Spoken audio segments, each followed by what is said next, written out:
Good evening. Good evening. Marty's not got the heating on. So, what are you I am heating on, Marty? What's going on over there? I am so. Rich is just pissing me off with that now. Wait a second. Wait a second. Nick, We're in the same city, and you're wearing a bloody pullover jumper, and I'm here with just a good old Lacoste t-shirt on. What's going on? Yeah. The difference is, Pat, some of us weren't sat in level 3 on the back row, mate. Some of us were sat near the front when it absolutely started. Excuse me. Your surveillance is a little bit flawed because I was probably about 10 rows from the front of level 3. Did you not get wet? I'm absolutely drenched. No, mate. I'm more dignified. Mate, No, Look at Rich. Look at Rich. you get all the wine. Hey, You get all the wine. You get all the wine. can You get all the wine from the family stand. Can you keep it down? I'm trying to fix up a cup of coffee here. Rich, Charlie wants to know, is that a green screen? Do you want to show everyone, mate? No, it's not. Lovely. Get in. Where are you, Rich? It's just The Bahamas. taking my Maldives. daughter swimming, so I'm sat outside. Where's she swimming? The Maldives? That's Sydney, No, mate. this is Sydney. Run our No, 70. come on, mate. It's a beautiful day. Fresh, No fresh clouds in water, the sky. fresh water in the northern beaches is nowhere near that exotic. Hang on a minute. Well, how come Alan, every time we look at Alan in Melbourne, it's gloomy and grey and... Because that's Because the Melbourne. weather matches the personality. Ah, God. Oh, hang on. Alan's been shopping. Alan's been shopping. That's the last time. That's the last time he stays in my spare room. Well, I've been 30 years now when I come down to Melbourne. Yeah, of course you can. Yeah.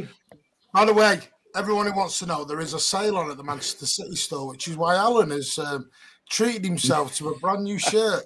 Currently on sale at $25.99. Hey, have even got, you know, on the back. Nice.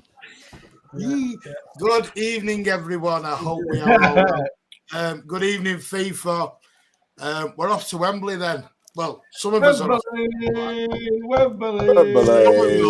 Are off to famous Wembley. Man City, and we're going to Wembley. By the way, Wembley. it's not Wembley.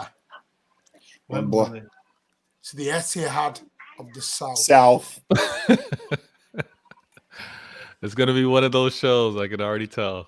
Let's get that. No, that is actually what we've actually started calling it. Do you know how many times we've been to Wembley in the last 10 years? It's actually stupid. We've been to it like 20 times Second in home. I like hear 10 you. years. You're right. every Martin gets almost pessimistic about it. He's like, oh, here we go. And every time Martin goes, we get beat. Every time Martin goes, we get beat. So, Martin, do not go. No, we don't.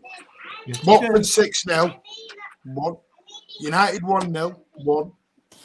I've been at all of them. Yes, I was at the Leicester defeat. Yes, I was at the Arsenal defeat in the other semi-final. Yeah. I was at the Chelsea one. We won 2-0. Andy, good evening, mate. I hope you're nice and dry wherever you are. Martin, did you get Daniel the full gone. Members' Cup? What? I was at the Full Members Cup Did with you get the- like you, Rich. Did you get the full Members' Cup when we What, played the Chelsea? day after the derby? Yeah. What year We was played that, on the Rich? Saturday You know and we what? played on the Sunday. Oh, about 1985 or something. Yeah, me and Rich were there. 86. I was less than a year old. Yeah. Loads of people are in tonight, and it's a pleasure to have you all. Right, gentlemen. Our ex-captain came home and got his arse spanked. In first half. God, here we go. Oh, here we Right, if I tell you now, right, I'm not kidding you. Alan was having a meltdown. Vader, you thought I was being critical in the first 25 minutes. You should have seen the text I was getting from Alan. Oh, no. You thought Barcelona were on Well- the pitch the way Alan was talking. So what was Martin, the sent- vibe early? You sent me a message. You sent Yeah, me a I know. message, Martin. I Rich, thought it was Alan. And Vader got the I exact same thought Alan message. was We just messaging me copied and and it was pasted you. it. No. Yeah. We're too slow. I'm not happy with the time. I'm not happy with the team lineup. There's nothing wrong with the team lineup. No, right. Too many Okay. changes, apparently. Let's go then. There Yeah, you go. exactly. The team lineup was as such. We're going to do what we always do. We'll talk about the team lineup because, yes, Martin was very unhappy at the very beginning. Ortega in goal, Ruben Diaz, Kyle Walker came back, Emerick Laporte, Rodri, De Bruyne, Alvarez, Lewis, Foden, Haaland, Mahrez. On the bench was Phillips, Stones, Aki, Gundogan, Grealish, Gomez, Akanji, Edison, and Palmer. And then Burnley made a raft of changes as well. Kompany sticking to his cup team, which apparently some Burnley fans were very unhappy about, actually. Peacock Fowler was in the goal, Robert, Aldak Hill, Bayer, Matson, Cullen, Goodmanson, Teller, Da Silva, Zarore, and Foster. So, Vader, what did you think of the team sheet when you first saw it? Who we lost? Bases go. Vader. Well, go on, I'll then. pretend to be Alan, what Vader did if you you like. think? Well, actually, Rich, you've only got 45, so you go. Yeah. No, I was pretty pleased. Sorry about that. I was quite happy with a few changes. I wanted to see Foden. I wanted to see Mahrez. I was pleased to see Haaland, and I think you could tell we're taking it seriously because we played Rodri, and he's the player we'll always rest if we're not taking the game seriously. So I thought it was quite pleasing. It was nice to see. It was interesting to see Walker and Lewis in the same side, which I think is probably good because with Bayern and Madrid coming up, I think we need to give Walker a bit of time and possibly Lewis because they're quicker than most of our defenders, bar maybe Akanji. So it was good to see a bit of that in the team. It was nice to see De Bruyne having another exceptional game. I know you were moaning about him in the first 20 minutes, but that was good to see. So no, I was pleased. Pat, Yeah, mate. Yeah, mate. We didn't score 7, so Pep out. Look, mate. Look, do you know what? I was banging on the last week or so, saying I want to, full strength. Never mind internationals. We all don't really give two hoots about what's coming up in international. Get them all out there, play as much as they can. Hopefully, bag a few goals, and then the rest of the squad can get a bit of a run. And we pretty much did that, didn't we? I was happy to see Alvarez and Haaland play on the pitch again because it's always interesting when they are both on the pitch. And they played a fantastic support act for each other. Alvarez obviously took the reins once Haaland came on as well. But, apart from Ortega in goal, it was pretty much as strong as we could have had. And, it was what we saw on paper I was satisfied with. And that was reflected in the way that we played, especially in the second half. Yeah. Vader? I mean, if you guys didn't get a chance to see the Mancunian way and the video or show that just happened on Friday, please go back and check it out. But we were discussing possible changes. Would it be a few changes? Would it be a lot of changes? And I'll be honest with you. When I thought of the possible 11, I thought maybe he'd tweak the wing play, get Foden out there, get Mahrez out there, but we'd have a quote unquote traditional midfield with Silva, KDB, and Rodri possibly. But what does Pep do? Pep does even more than that, right? Pep not only brings in Rico, he brings in Walker, but we see Laporte. We expected Ortega, but those changes, not expected, to be honest with you. And then we did see Foden, we saw Mahrez. When I see the 11, because you have to anticipate, you try to guess what the formation is, I was like, oh, he's probably going to be playing 3 at the back. Or if he goes traditional, is Rico playing left back? So, I mean, I was just questioning myself and questioning what Pep might do. But once we saw them playing and you kind of see the trust that he was giving these players, it was like, okay, let's see how this works. And I know we'll get into the first 20 minutes and so on, but that 11, I did expect a few changes, but I didn't expect that many. I just got rid of this super chat. I think 1 minute, Rich. Sub 2, thank you very much, mate. You're a superstar for the $10. $10 for Martin's new Haaland jersey coming soon. Right, this has all become because on the way home, I was on Pat's True City channel. and they asked about shirt numbers, and I said I've not had a shirt with a name on the back since George Weah. I got Fix, I got Rich. We signed George Weah. So Martin goes out with the help of his father and goes and gets George Weah 22 on the back of his shirt. It lasted I think we signed his brother. Yeah, we signed his brother. I ended up having to get Richard Dunn on the back of my shirt. Now, I'm not sure if that's because I look like his twin or simply because that was the only option I had because Dunn decided to move to 22 at the time. So, yeah. And he's a legend. And I've never had a shirt ever since. Oh, no, because been there, done that. Yeah, don't tell a lie. I got Wright Phillips. And then he got sold to Chelsea for 21 million. So I just ended all shirt numbers. Okay, no. You got to stop it then. No, exactly. I end up getting Haaland on the back. He's pissing off to Real Madrid next summer. And it'll break me out. So it's not happening.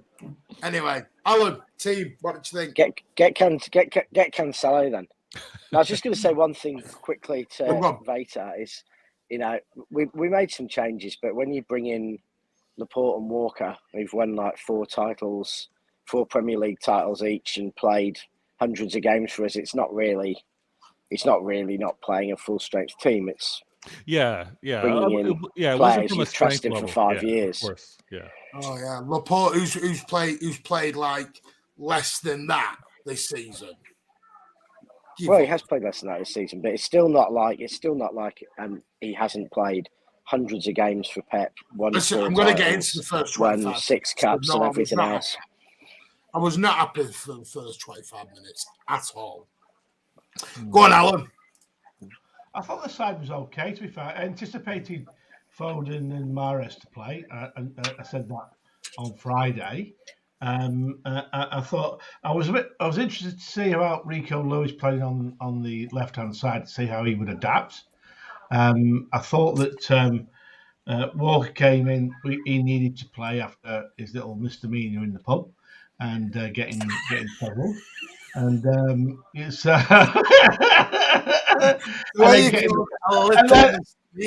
like, have you seen it? Yeah, a little misdemeanor in the pub, and he's got away with it as well, which is even better.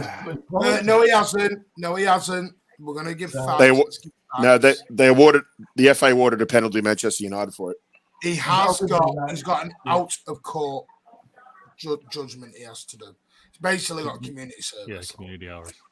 So he's coaching some of the kids. No, he hasn't got away with it. So let's not go on with that. He got away with it. He hasn't. He did get punished. All right. So I was quite happy with the side.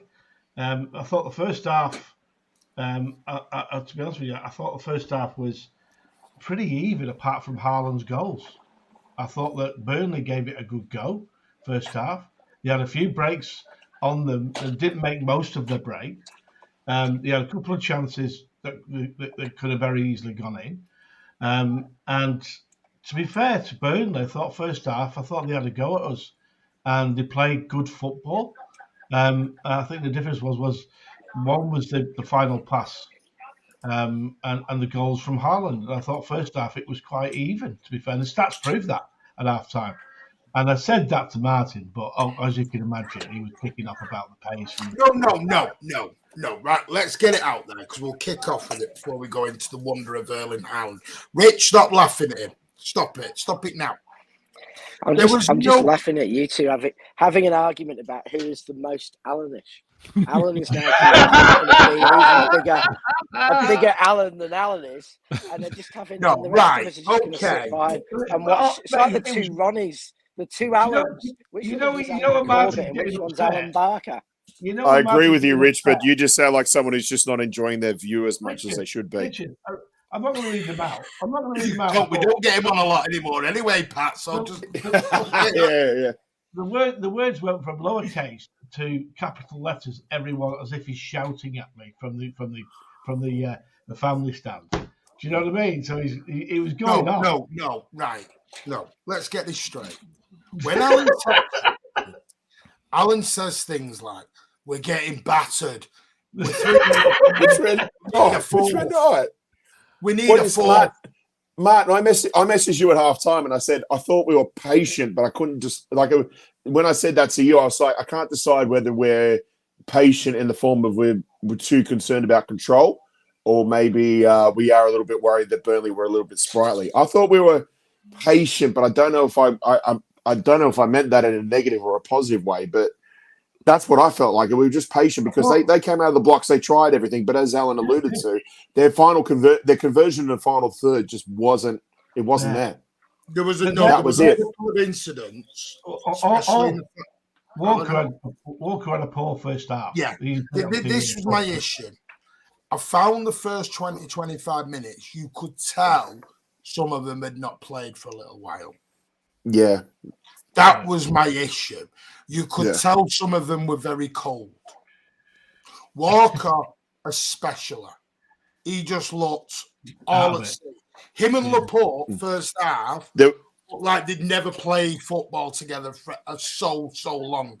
Laporte at one stage is telling Ortega, slow. I'm like, you can't get any bloody slower. What are you telling him to slow it back down for? Martin, never mind that. Laporte, there were times there I felt like Laporte was playing like I remember saying to my mate Rick, I said, I feel like Laporte's playing like a man who knows he's on his way out. Yeah, Laporte just looked not interested in the first half. I had a real issue with him in the first half because he sat there. Ortega, listen, I love Ortega, but anyone who tells me Ortega over Edison, I'm begging you, please watch what we do with Edison because Edison is not kicking it that slow. Ortega wanted 5 minutes every time to put a ball out to anyone, which allows your opposition to get back into formation straight away. That wasn't too predictable. My issue was we were too predictable and too slow. And I've always said when we play with no intensity and no tempo, we look off it big time. That is all my issue was. As soon as we got the goal, it was men versus boys. As soon as we cracked them with quickness, because it was weird, as soon as we got home, it was with direct, quick go. And we did it. Because Foden for 20 minutes spent his time on his ass for the first 20 minutes. I thought he was just shuffling down the side of the byline for the first 20 minutes because it's all he did was sit on his ass. That was my issue. It wasn't I'm having a pop at everyone. I just thought we looked a little bit lost. And that was always my issue. If you remember, I said about Laporte, this was always my worry. When you've not played for ages and ages and ages and ages, when you just wheel them out, they're not robots where they just switch right back on and away you go again. Cold start players. Yeah. Martin, you've also got a right back playing centre back, right back playing left back, the left centre back coming in after a few months without playing. So it's not a matter of Laporte settling in with Stones, Cancelo, and Walker. Where he played 100 times, or Rick Lewis going straight into right back where he's played. It was at the beginning. It was a pretty major change. It's fundamentally we played with 4 centre backs, and suddenly we're playing with 1 centre back. Which is a huge change. And interestingly, Pep in the interview said we're having to play with 4 centre backs because we don't have any fullbacks, and he was making it sound like we're going to have to go out and sign some fullbacks now. Because he's talking about 95% of teams playing with centre backs who can run up and down. Sorry, fullbacks who can run up and down the wing every time, and we're now playing with 4 centre backs because we don't have it. So it'd be interesting to see whether who we're going after is changing with what's happening at the moment. But it was then interesting to see us suddenly trying to play. I guess almost saying we're playing with 3 right backs instead of 4 centre backs, which is a bit bizarre. Yeah, and I think there's a reasoning behind why we were trying. I'm not saying I'm not doing it. I'm not doing an Alan. Rich thinks I'm doing an Alan. I'm not. Alan moans when we're 5-0 up. I'm just saying, Martin. I've already realised we are going to have to do the 2 Alan show where. Alan Horsfield, coming up with shows. Alan Howarth. The 2 Allans would just be brilliant. Alan Barker and Alan Corbett. I really think you two. I think it could be television gold. You could compete about who's going to moan the most about how badly I'll be the director and I'll help with the script. But this is going to be YouTube gold. Anyway, no, I mean, and then we got the opening goal, and that's what we needed. Alvarez's pass was deadly, and you saw straight away. You know what? People used to say he's a tapping merchant. The run, it was all on for Haaland. It was a sublime pass from Alvarez. And then you get Haaland, 6'4", legs just come out and just poke it right past Peacock Farrell. And do you know what?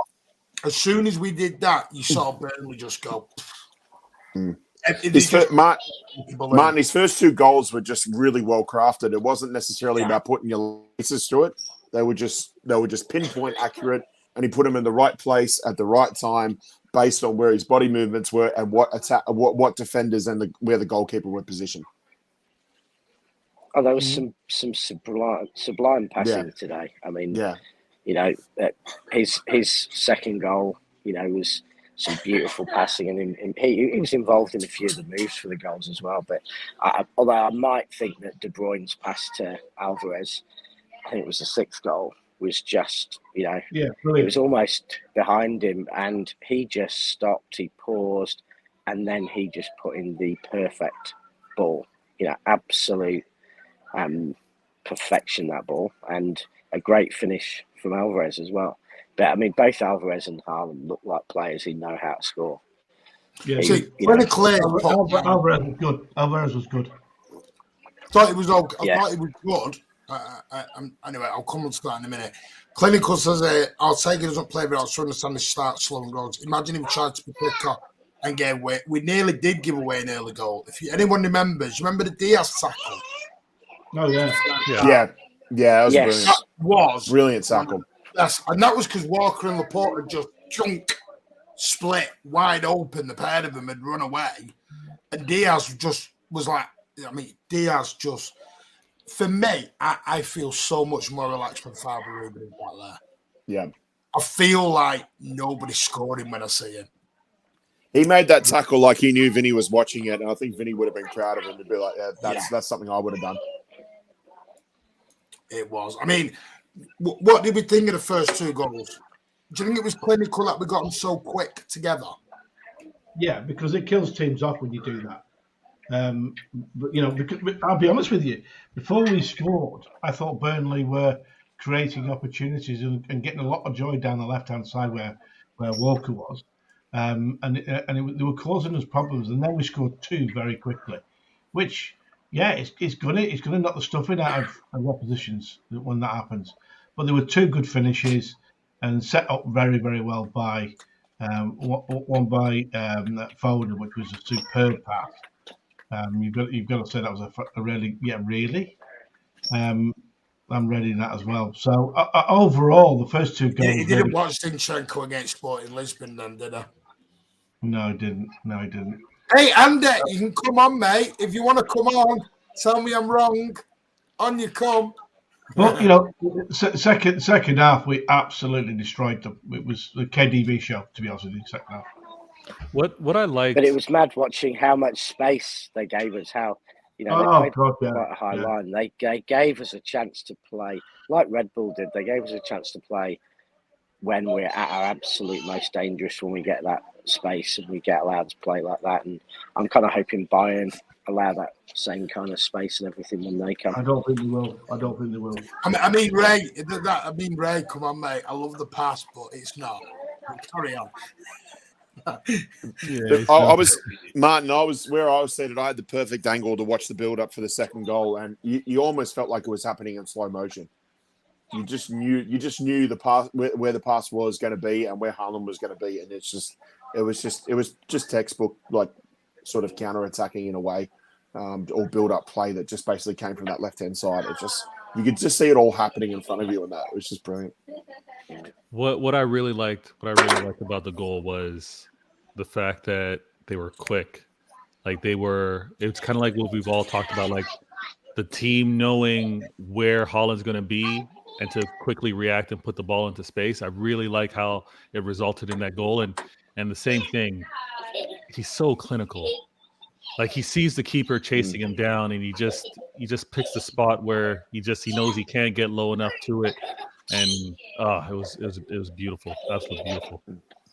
And please excuse me, like I'm not being rude, but I'm just watching on the TV screen of Spurs bottle it from being 3-1 up with 10 minutes to play. I do. And drop points against bottom of the league Southampton. It's hilarious. I do want to touch at some point on this. I do want to touch on the Conte, but we'll do that at the end. I do want to talk about the Conte thing because I thought it was masterful and I loved it. I loved every part of it. Absolutely did. Erling brought Haaland. 40. Now, I'm going to say this without smiling. 42 goals. We are the 18th of March. He has scored 42 goals. 28 in the Premier League. Obviously 14 in other competitions. Do you remember when people said he made us worse and was a lamppost? And we've had 6 weeks off with the World Cup. Just throwing it out. Alan, you probably said it at some point. I mean, Rich. No, I didn't. And by the way, release clause gone. Release clause, he's out of here. No more release clause. If Pep stays. Pep signed his contract, so the contract went, mate. Yeah, as soon as Pep signed that contract, release clause got null and voided. So there you go. That's why Fabrizio said it'll cost 200 billion. He was just throwing out a random number to get them all going. I mean, oh man, this guy is unreal. Rich, are you surprised at how he's even adapted it? Or are you surprised adaptation, scoring rate, just everything about the lad?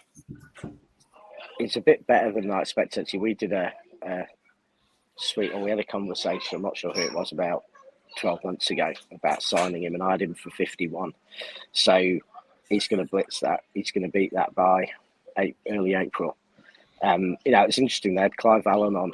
I'm not sure if it was on this morning or Wednesday, and talking about him, he was saying, "Well, I've got 49 goals. He's gonna beat me in a couple of weeks."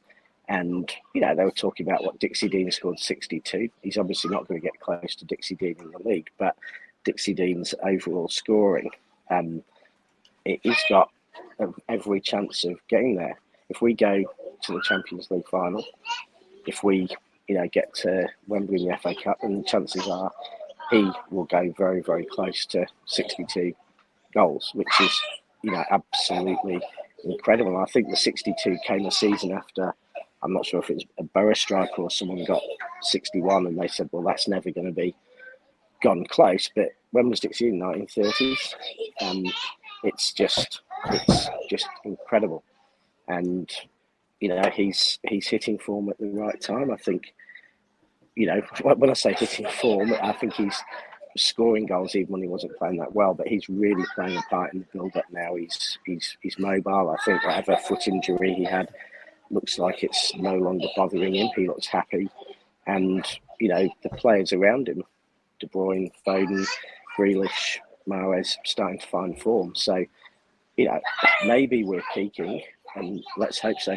We've tended to start really good form in December and play brilliantly December to February, and then start to decline a little bit sort of March, April time.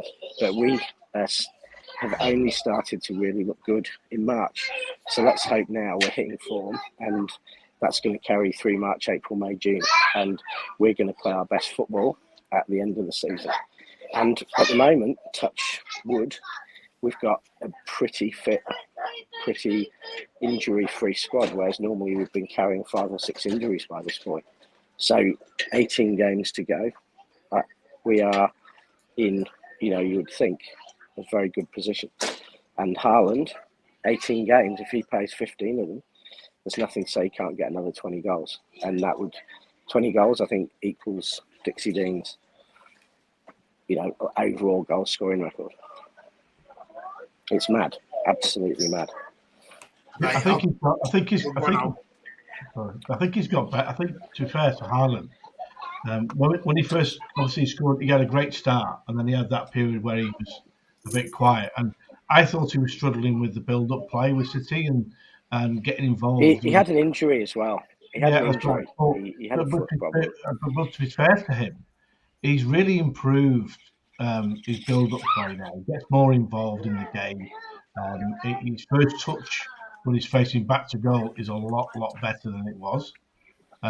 So you've got to give it credit. He's obviously done work on the training ground with Pep and with the coaches to try and improve his whole involvement in the game. I think that to be fair, has really helped.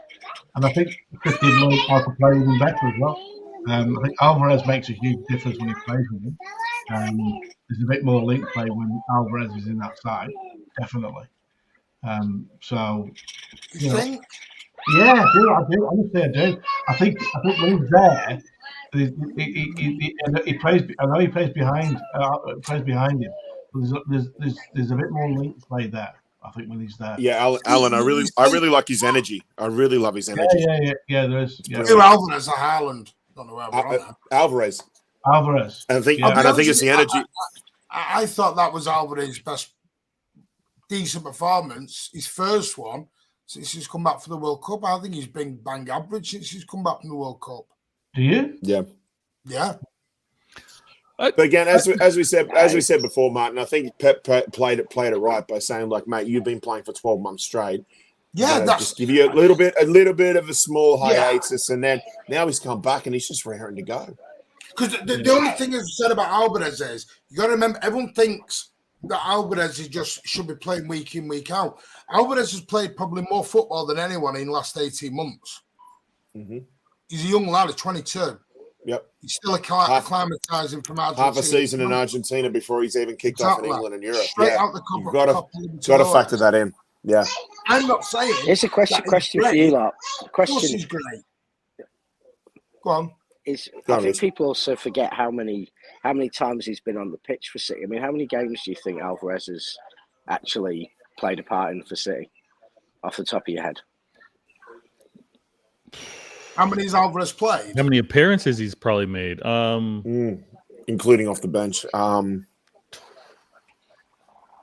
20. That's my guess. I'm not too sure, but I think any reductions or advances on 20. I'm going to go with 31. In total, I know what the number is. Across all competitions, 31. Yeah. I know what the number is. Yeah, I think it's 34. 30, so he's actually 33. And I think he's played 12 or 13 including games the Community Shield, mate? Yeah. Jesus. Including the community. Okay, yeah. I mean, here's the thing with Alvarez. Yeah. And then I think he's played 13 games for Argentina in that time or something crazy as well. Yeah. So he's got 20 Premier League appearances. A lot of football. Even though we think he hasn't, he's played a lot. He's got a 1 in 4 in the Premier League. A 1 in 4 goal average in the Premier League. Yeah, and the reason why, I mean, that's not bad, by the way. I'm not saying in minutes. No, I know. Probably more like, I mean, in comparisons to Haaland, it's going to have a different weight to it. But he's also been asked to play in many different positions, Alvarez, and this role today is why I think I'm seeing a lot of intelligence from him, a lot of adaptability, because he gave Haaland that assist for that first goal, and it's kind of like having the two of them together. And Pep, when he goes with 3 at the back, I think it allows for that extra attacking player, and he chose to put an attacker versus another midfielder on there. So, I have to do this. Sorry, we found the fool of the day. Fool of the day's out. Marcelo. Honestly, I think Arsenal might lose it yet. I heard his oil leaks on the pitch and very slippery.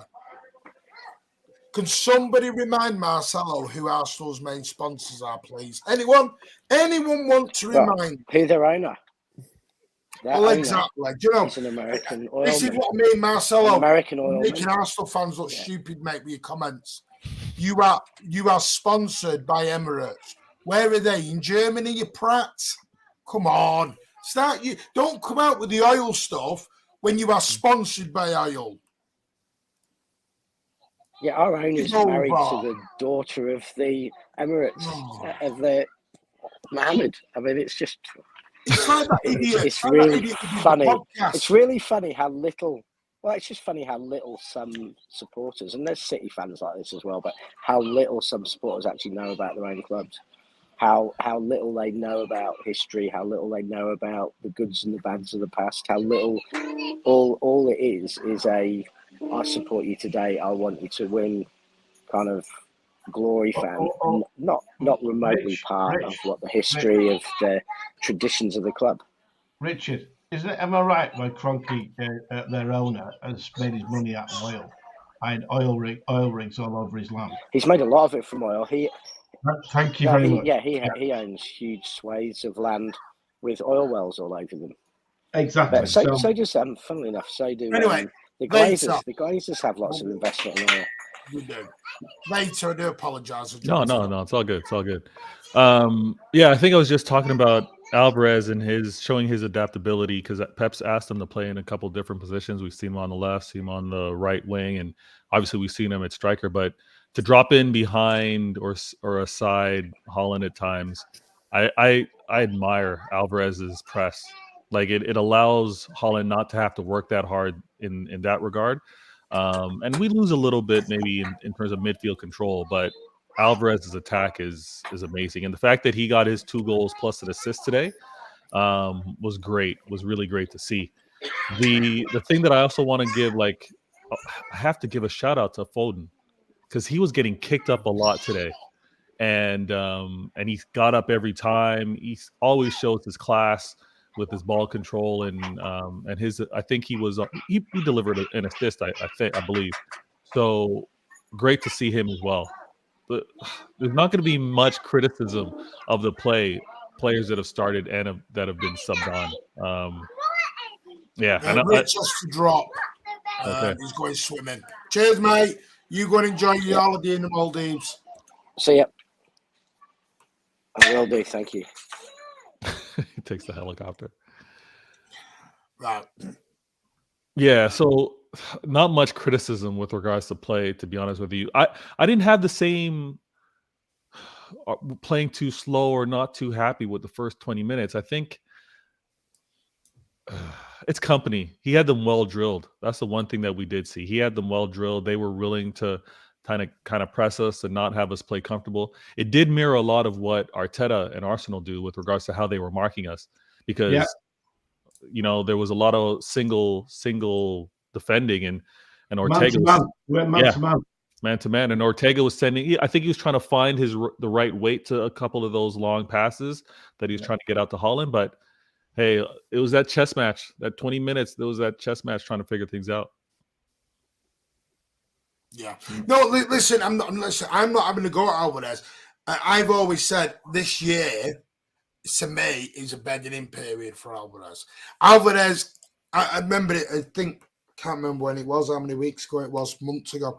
I said Alvarez is a positive and a negative that is come at the same time as Haaland. It's a catch-22. I'll ask you a question, Martin. Do you think he's ahead of schedule? Compared when we signed him, no one thought he would be where he is right now. I think he's ahead of schedule. He's slightly ahead of schedule where I thought he'd be. Yeah. But I can still name you a lot of games where he's looked, and this is my only issue with him, he needs to bulk up and get a little bit stronger sometimes.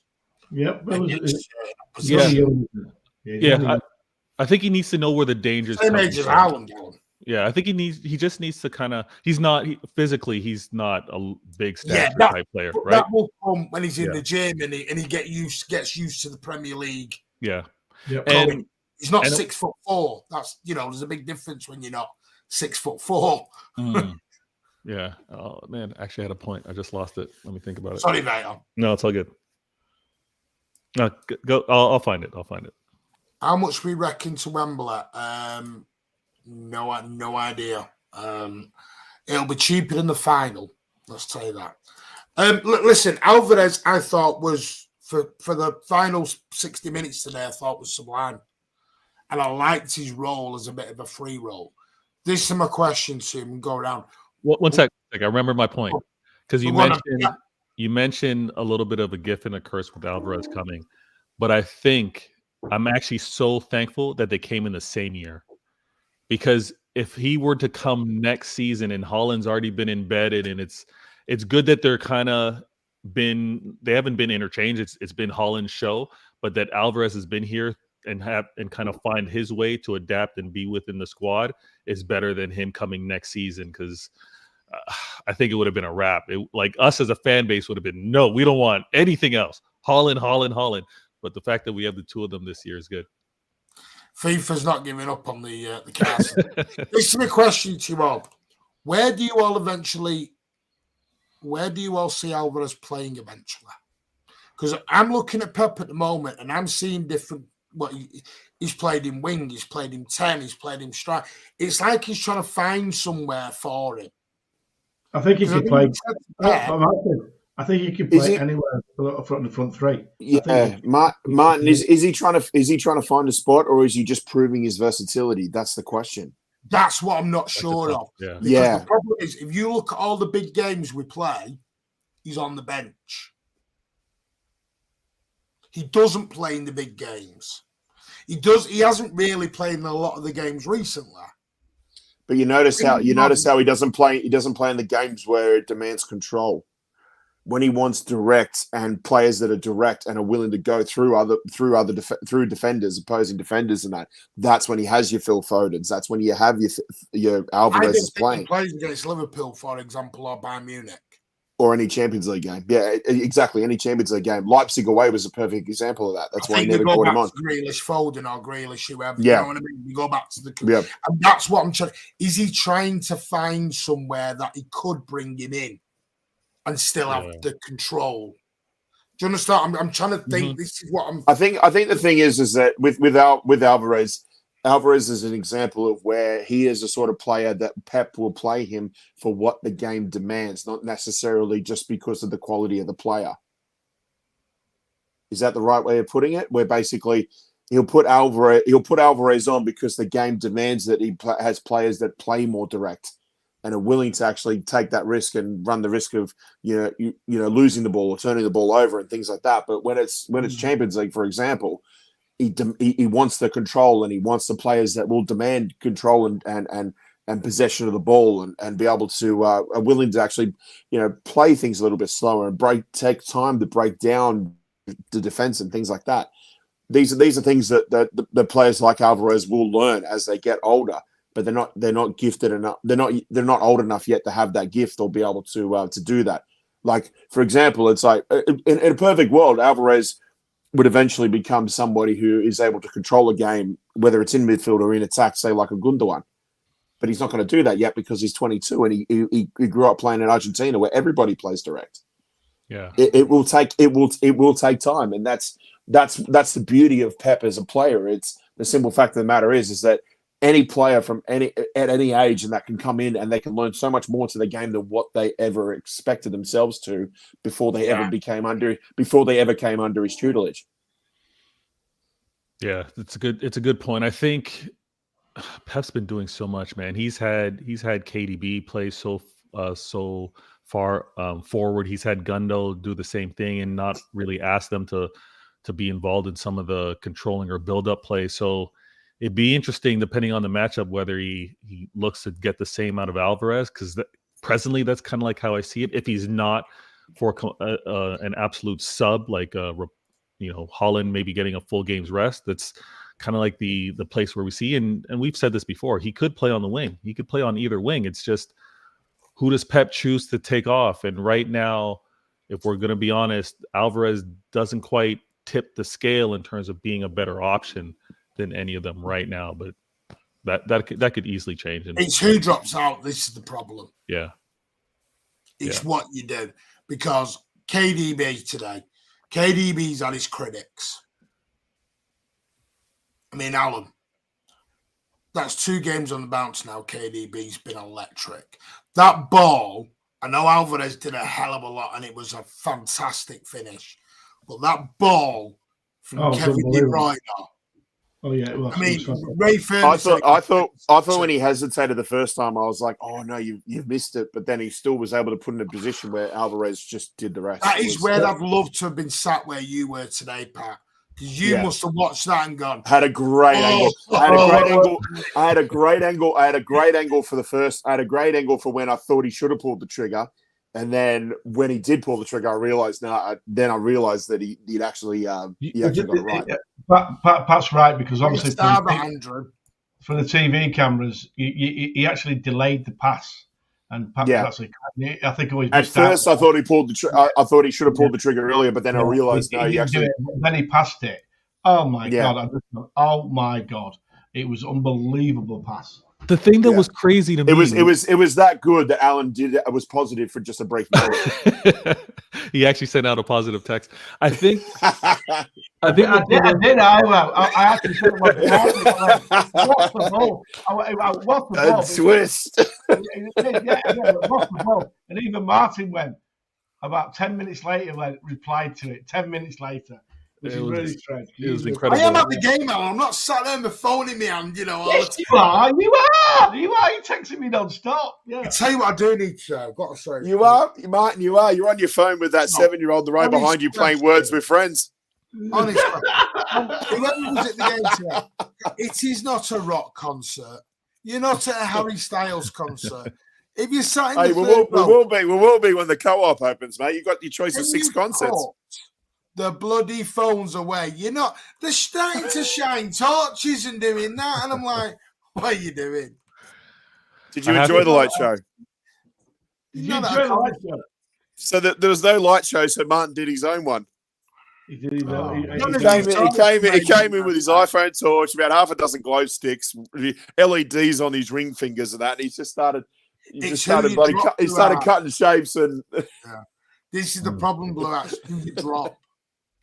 Next season, I think it's going to be easier to get him in than it will now for the rest of the season. Because you're going to have a few departures next year. You'll be able to get him in quicker. And Andrew's put up a team that I potentially think could be the team next year.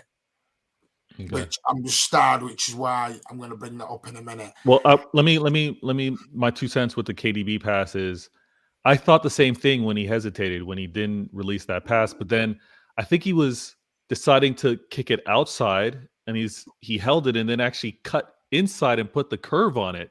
It was absolutely amazing. And Alvarez showed his quality too with that pace, and to be able to get under control and then roof that ball was absolutely sweet. But that pass is going to be on loop for Vader. We talk about the pass, but let's obviously the credit has to go to Alvarez because he did convert it. But and Alan, I'm sure you saw it as well too. Wasn't there? Didn't you get that sense of the way he sort of cut back in and finished it? Sergio. Carlos Tevez. Yeah. And Sergio. There was Carlos. There was Aguero. Aguero was the finish, but the setup by Alvarez was Tevez. Yeah. It was very Tevez-esque. It really reminded me of Tevez. Well, typical Argentinian. Just hustle and muscle, and then just a quality finish. Quality. Superb. Yeah. No, Laporte was not that bad, man. I don't get it. No, listen. It's not hate on him, mate. I just thought today he looked like he played for me today, Alex. Yeah. There was a bit of cold start. Yeah, he was at a cold start. Yeah. We've got to stop having a go at Laporte, because if it weren't for him, we wouldn't have won the league last year. Alan, right, let's get this straight now. Yeah. Saying that he was not at his best today from a cold start, he's not having a go. True. I ain't going to come on here and happy clap and go, he was outstanding, world class. It's an observation, and hopefully, the more he plays, you're not going to see that. Yeah. Today, looking at Laporte going, he's not quite at it today. Yeah, I mean, it was also kind of challenging with what he was asked to do today, because he was the furthest playing defensive player, because obviously Rico being tucked in. So, and he has not played in many games. So of all the players, I think he was just a half step, a couple seconds off, because he was still trying to read and figure out what to do. So yeah, I mean, to Alex's point, we're not killing him. We're not saying he was bad, but he was noticeably off compared to the rest. Did you do the Poznan part? Yeah, I did. I got a video of it too. So Problem was I didn't put the I didn't take the zoom off, so you got as much the blemishes on my face and that, and the bucket hat I was wearing as much as seeing 50,000 people with their backs turned to the game. A couple of people have asked this, and you've asked this later on other shows. Manchester City are now 4 clean sheets on the bounce. I think that is it 9 or 10 games unbeaten. Martin, we haven't conceded a goal in the FA Cup so far. No, which is impressive. Yeah, I think it's 9 games. I think it's 9 games unbeaten. No, not bad for a team that can't play 3-2-2-3 and not very good, and where we're all having a meltdown of Pep out 4 weeks ago. Some of us were anyway. Yeah, we didn't score 7. It's amazing how things suddenly turn, isn't it? And we all said, wait till March, wait till March, wait till March. March comes. Keep the faith. Keep the faith. What we're doing now is what we usually do in November, December. Alan. Oh my. You know, and you would also think some City fans were Martin's for the violence today. Martin's for the violence today. No, but you would realise that some City fans are like, you know what? City come alive in March. And we've come alive in March. It's just listen, do you know what we do? We toy with everyone at the beginning. We toy, we play around. Play around. We let everyone have a little bit of a start and get excited, and everyone's jumping up and down, and then we go, you know what? Playtime's over. Afterburners are going on now. And let's be honest, if we are able to keep the optimism up and we are able to achieve what Martin's title is in StreamYard and be the treble father #believe, we can thank FIFA for their poor organisation deciding to have a World Cup in the middle of a bloody European season, for basically allowing us to bet ourselves back in and hit our straps at a time of the season where we're too concerned about player rotation and injuries and that. And now all of a sudden we have probably our best opportunity to be able to have one of our most successful seasons ever. Alan, I'm not getting ahead of myself, but the writing is on the wall. We're in a position where we can achieve things and do things that allowed the promise, the pre. He's going. Every time I've talked about it, Vader just bows his head and goes, "I don't want to mention it." Vader's just like, "No." I'm not getting ahead of myself either, but we're showing promise. There are things that are building up right now that maybe feel like a lot of confidence in that too. Watch us bottle it against Bayern, and I'll be absolutely ballsing it up in our next bloody early bird. All right. Let's see the effing. We're monetized now. Whoa. Sorry, YouTube. Anyway. Well, I'm still jet lagged. Sorry, I'll use that as an excuse. They are. Then we're going to come to Alan.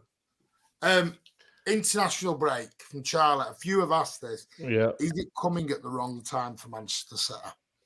I think it's coming at the wrong time for us. And I think Arsenal will be happy for it. I think, absolutely right. Arsenal are happy for it. I think even Liverpool would be happy for it because they've had some poor results recently. But with regards to how we've been playing, right? And we see the chemistry between everyone. We see how we've been playing these games in frequency, but everyone seems to be up for it. I hate this break because again, it's the change in system. It's the change in these international managers, and who knows how they're going to be. Who knows how their time's going to be managed in terms of training regime and things being asked. I don't like it. I don't know what the gap is from when they would actually fly out from international break before they come back. We've seen in the past Pep's given the players a few extra days to kind of get settled. I don't know if that would be the case this time around, but that game back April 2nd, April 1st, game back April 1st. Vader, in terms of internationals, depending on what country they represent, some of them are quite literally flying out either tonight or tomorrow. Now, tomorrow, I'm actually heading to the Academy Stadium for the EDS Manchester derby, and one of my mates, Alec. Well, one of our fellow Sydney Blues is in town at the moment, Alec Faulkner. He's actually very close with the Robertson family, Alex Robertson, who plays in the EDS. Now, he's actually just been called up to play for the Socceroos to play for the Socceroos, and he was telling me that after he plays the Manchester derby, he's flying out to Sydney that night, or I think either that night or Monday morning, because he's been selected to play for Australia, which is one, a surprise, and number two, it's actually very promising because a lot of people actually were thought that Alex Robertson was going to play for England, but considering his dad, Mark Robertson, I think his name is, and his grandfather all played for Australia at some point. Apparently, as soon as the academy match is over, he's pretty much on his way out to Australia to play 2 friendlies against Ecuador, I think it is. Yeah, Alan. Yes, mate. You were nodding away there, not nodding. You were side bobbing away there, Vader, saying, totally with you, mate. Wrong time. I'll be honest with you. We've got momentum now, which is very, very good, and this breaks that momentum cycle of them playing. And there's 2 reasons. One is momentum. So they go away for obviously international break, but the biggest one of all for me, and my biggest fear, is when I wake up in the morning after all the internationals have played, and I'm looking at to see who gets injured and who doesn't. And you're literally like this on tenterhooks. Yeah. You kind of hope that a few of the players have got knocks now, so that they're just sort of glossed over and they don't play international. The rule is that the international medical staff have got to scrub them out. They've got to assess them. They've got to assess them. So if they're in, let's say Kenny B got a knock today right at the end where he got a dead leg, they're not going to send their international physio over to give him an assessment. He has to go and then get sent home. So that's the biggest problem. I would rather KDB turn around and say, I'm retired from international football and say, F off, I'm not playing for you anymore. Alan, do you think there's any concerns about our Portuguese players like Ruben Diaz and Bernardo? Because obviously we've had this discussion before about Roberto Martinez when he was manager of Belgium, because I've said he's a bang average manager, but the thing that really disappoints me is how his man management is absolutely terrible. And if you look he's not manager of Belgium anymore. No, that's what I'm saying. That's what I'm saying. He's now manager of Portugal. So obviously we don't have to worry about the Belgian players anymore. Thanks about their minutes that they play. We're more worried about if Bernardo.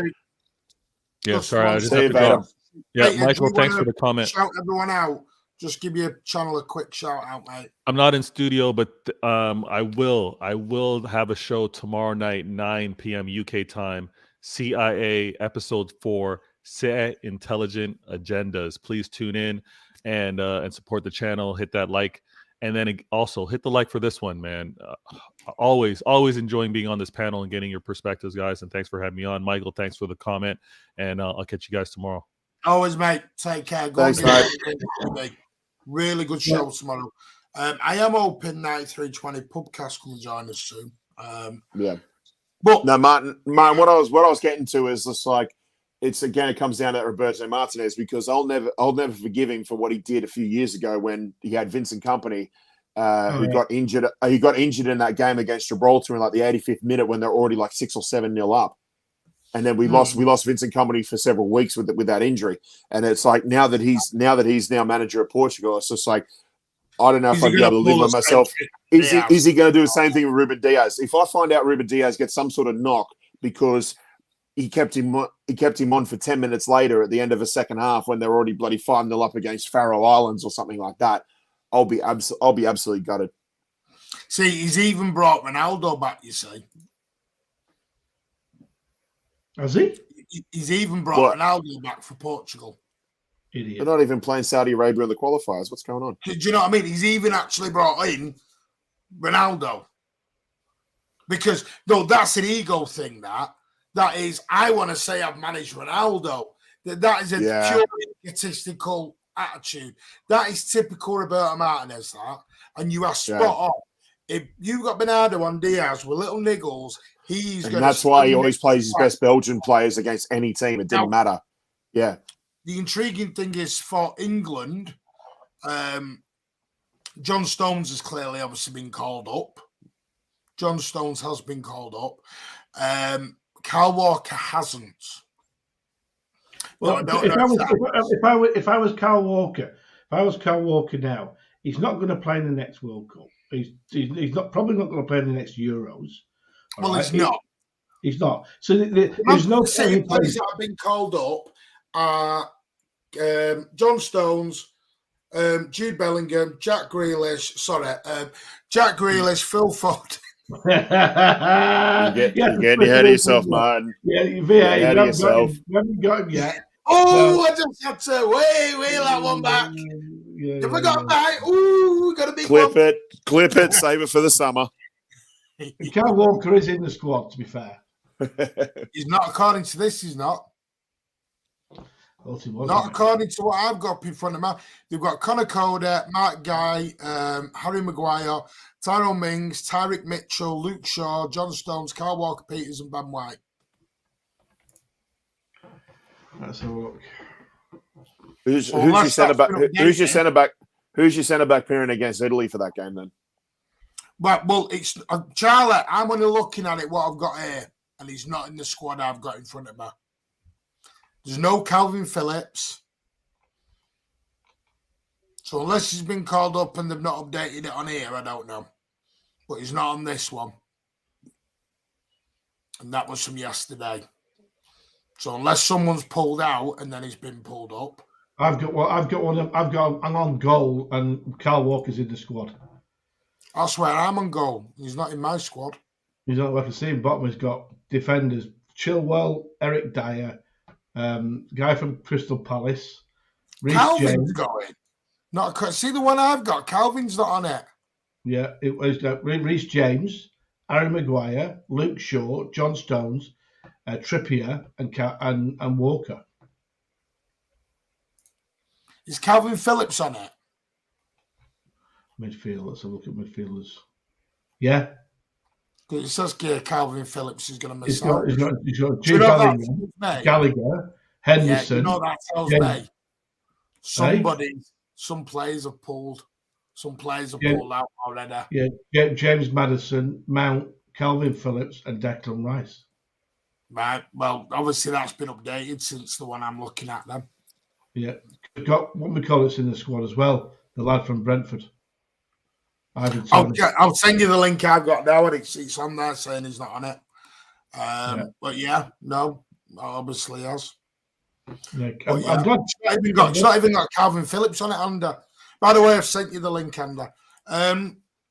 He's not on there, but do you know that is I suppose we'll say the difference is these are pointless internationals. They are Euro qualifiers. What I'm a bit baffled at, why are we doing Euro qualifiers straight after a World Cup? Now, I get it. It just baffles me a little bit.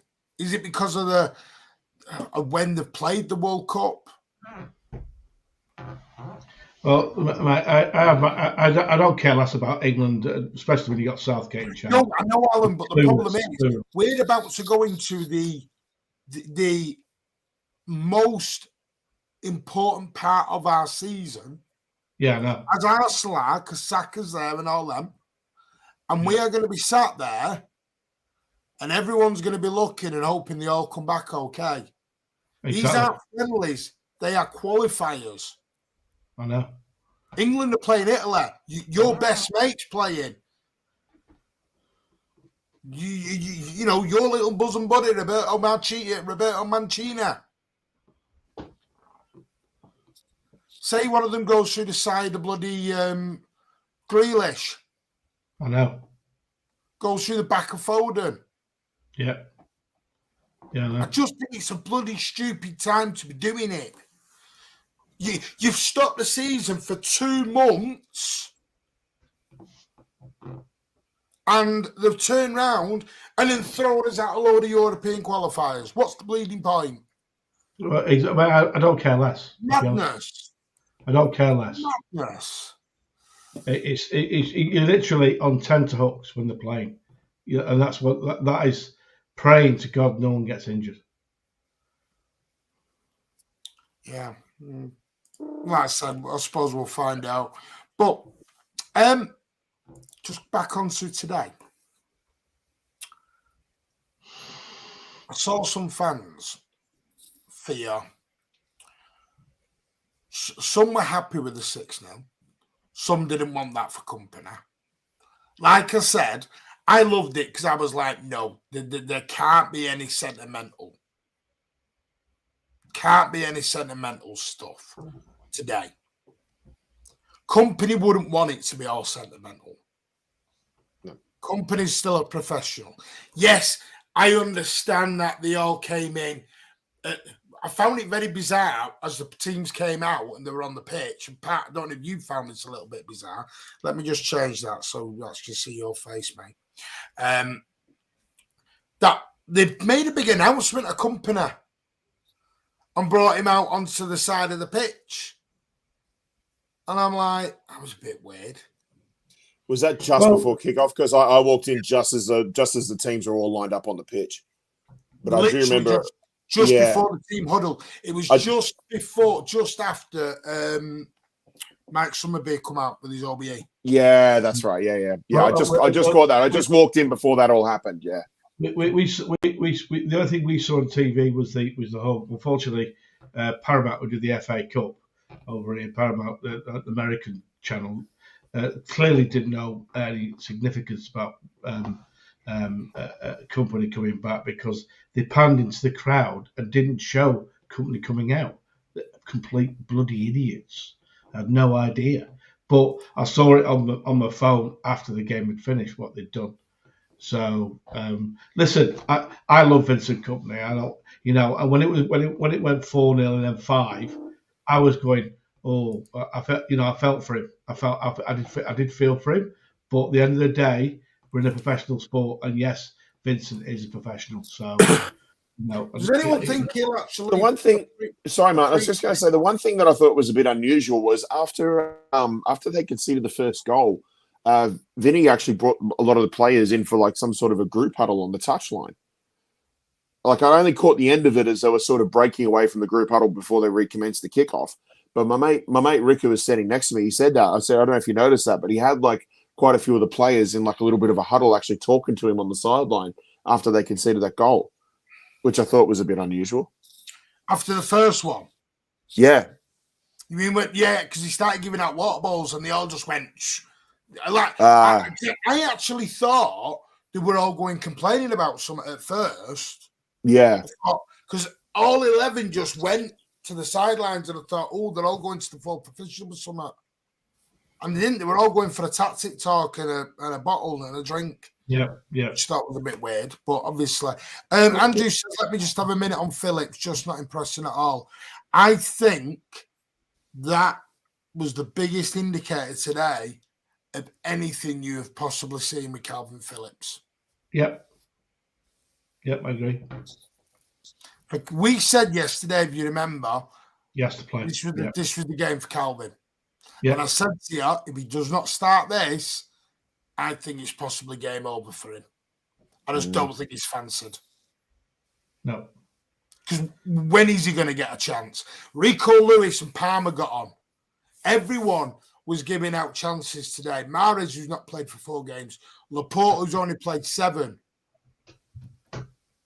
And again, I'll be honest with you, he didn't impress me when he was on.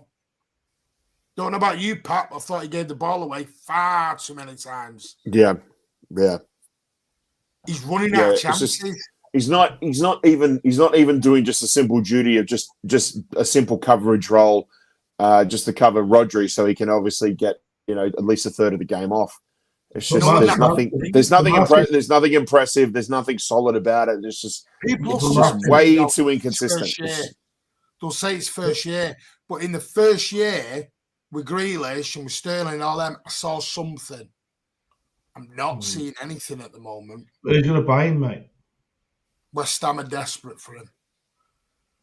Are you sure? Yeah. And what are they going to pay him for? They're not going to pay 40 million. Look, Alan, at the end of the day, they want Calvin Phillips because he'll probably demand much less of a salary than what Declan Rice would. Yeah, true. Right now, I'll be straight with you, and I love Cal. I was buzzing when we bought Calvin. I was as well. He had a great Euros. Yeah. He had a great Euros, didn't he? I thought it was a snip at 45. Snip. Yeah. I'm just today was my first time I went, I'm struggling to defend now. Yeah. I can't defend no more. When Rodri's just playing. Can you imagine? I'll ask you a question now. Rodri's going playing for Spain. Can you imagine if Rodri comes back injured? Yeah. That's what concerns me. And it's not me having to go at Phillips. Phillips has not even been given the chance to get used to it. Exactly. If he gets injured, what do you do then? You throw in a cold CDM in. Yeah. And that's what worries me. Yeah, and even playing alongside inverted fullbacks, he just does not look comfortable. He looks like a fish out of water. He looks like a fish out of water in some occasions, yeah. I just see a vision of Calvin to West Ham or to Newcastle or wherever, someone said, and I think they'll activate Lavia back. Well, let's if Southampton go down, then we've got the activation no matter what, Alan. We can buy him back for 40 with or without their saying yes or no. Yeah. That was part of the deal. It's just I look at Phillips's performances and I just think like a young Romeo Lavia, sure he may have a mistake in him being at that age and that, but at least he'll try. At least you think he'll have a grip. He'll have a grip on the game a bit more than what Calvin is showing right now. Yeah. I just think bringing Romeo Lavia back would be one of those. It would be one of those effectively a low cost, potential high reward sort of signings. Yeah. It's worth a go, and it's no skin off our back if it doesn't work. Do you know what? I feel for him because I was so excited when we bought him. Yeah. I was like, yes. I wanted it to work. You wanted it to work, yeah. I was desperate. But today, he came on the other night against Leipzig and looked like an under-15s player. And tonight, he just was giving the ball away. And I'm like, and I wasn't even doing it out of nastiness. I was doing it out of pain because I felt for him. I absolutely felt for him. I'm like, it's not even the Grealish in his first season or the Rodri. You used to call him Plodri, Alan, in his first season. He still showed us something. He still showed us a little bit of something. Yeah, I did. With Calvin, I think Pep's desperate for him to work. I think he's probably thinking, I want you to work, but you're not helping me. You're not helping me here. I'd like to know what he's doing in training, to be honest with you. We've had another super chat by Jay. Thank you. He just says, Lavia in. Calvin is very lethargic and he's gone. Do you know what? I sadly think that probably will happen. It is sad. It is sad. Muddy Duck, you legend. Thank you for joining us, mate. Nervous. Do you know the thing, going back to the Kompany thing? Does anyone think Kompany will be happy in terms of they're going to get promoted? Yeah, because they are. And we said yesterday, many a manager come up to the Premier League and they think, I'll play the nice fella and I'll give my boys who got me promoted a chance in the Premier League. Does that kind of give him an indicator today of some of these are just not ready?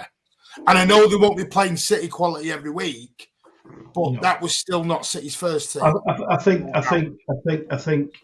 he's learned quite a bit today on who can step up and who can't. And I think, but to be fair to Burnley, I think they'll make some signings.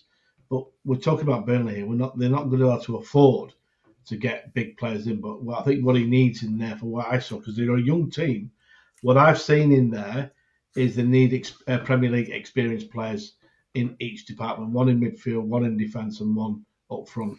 Premier League. Okay. Yeah. Premier League ready. Here's an example. What about McAtee and Cole Palmer? I wouldn't say Cole Palmer. Yes, you alluded to Cole Palmer yesterday, Martin, and I like that. The idea of Cole Palmer going there is good. McAtee, possibly, but I think Cole Palmer. The Sheffield United crap that's about to happen down there with all that financial mess they're about to hit. Well, McAtee. Well, Sheffield United might, they might go up, but McAtee. They're in financial problems at the minute. They look like they might not be allowed to come up. Yeah. Oh wow. It'd be a situation where if you're asking if Burnley would take Cole Palmer on loan, I would say yes, because he'll be playing under Kompany, who we know what's going to happen. He's going to get a chance. He'll play most weeks, which he will. And the same with all our youngsters playing at Burnley. It's the perfect caveat. It's a perfect caveat for all our youngsters who are not going to get in the ones at our place. They think, well, if they need exposure to improve to see if they can handle it. We've got the person down the road at Burnley who will play him. And Cole Palmer is. I'm just trying to get it up now. Cole Palmer is currently. He's got a contract till 2026. He's 20 years old. Get him He's not going to be willing to sit another season on the bench. Mate, if he's a 2-year loan deal to Burnley, he will play most weeks, and you know he will. And Pep and Vincent plays a similar type of football, so let him play there. He doesn't have to move house. While we're talking about academy players that may possibly get loaned out to Burnley, let's talk about one who is already on loan at Burnley right now, and that's Taylor Harwood-Bellis. Now, so far, what he's been doing in the championship before he got injured, he was very, very impressive. There was actually even calls for him to possibly be in the championship team of the season. He was doing a very, very, very good job in defence alongside Egan Riley when he played. But the thing is that I would love to see Taylor Harwood-Bellis eventually make his way into the first team. And I think he fits that sort of mould in terms of our defensive depth where, okay, this season's a little bit different where we're playing with 5 recognised centre-backs in terms of our defensive depth. Personally, for me, City should play with 4 centre-backs and the 5th choice is always an academy player. And we did that before Luke Mbete got that horrible injury at the start of the season, I believe, in that Barcelona friendly. I think if we are able to loan out Taylor Harwood-Bellis to Burnley or even another Premier League side for another season where he's had experience in the championship, and if he's able to excel his game for a season or even 2 seasons in the Premier League, then we'll be able to basically see if Taylor Harwood-Bellis is good enough to be able to make his way into the first team in the next couple of years. Yep, agreed, totally. I'm just thinking when I look at it. Taylor Harwood-Bellis, I think will probably happen with him. I think we'll end up with a Lavia situation in terms of I think we'll sell him with a buyback. I think you're possibly right. But if you're looking at it as selflessly, if I was one of their players, I'd want to play first team now. Their age, they're breaking in, they want to play first team game in, game out. So why wouldn't you go and play somewhere else? Because you can't sit on the bench hoping that the City's going to put you in, because the chances are they're not. So he might as well go and play somewhere else. He can't sit there forever. That's what I mean. He's now 20. He can't sit on the bench forever. He can't do a bench for 3 years on the bench. He can't. And if he proves Pep wrong, good on him for doing it. Good on him. It's like the sentimental thing today of we've got to. It's like I was happy they didn't go out with any sentiment today. They just went out and did the job. Correct. And Kompany, as DC says, he's playing the City way. He's playing the Pep way. This is what I'm saying. If they're going to do it, they have to go to the right manager at the right club. This was the problem with Patrick Vieira. I know City were very, very interested in Patrick Vieira, as you do, Alan, in terms of looking at him as coming in. The problem for Vieira was he didn't want to play the Manchester City way. So what that did was that just killed any idea for coming into City, because they went, we can't see if you can do it because you're not doing it. Yeah.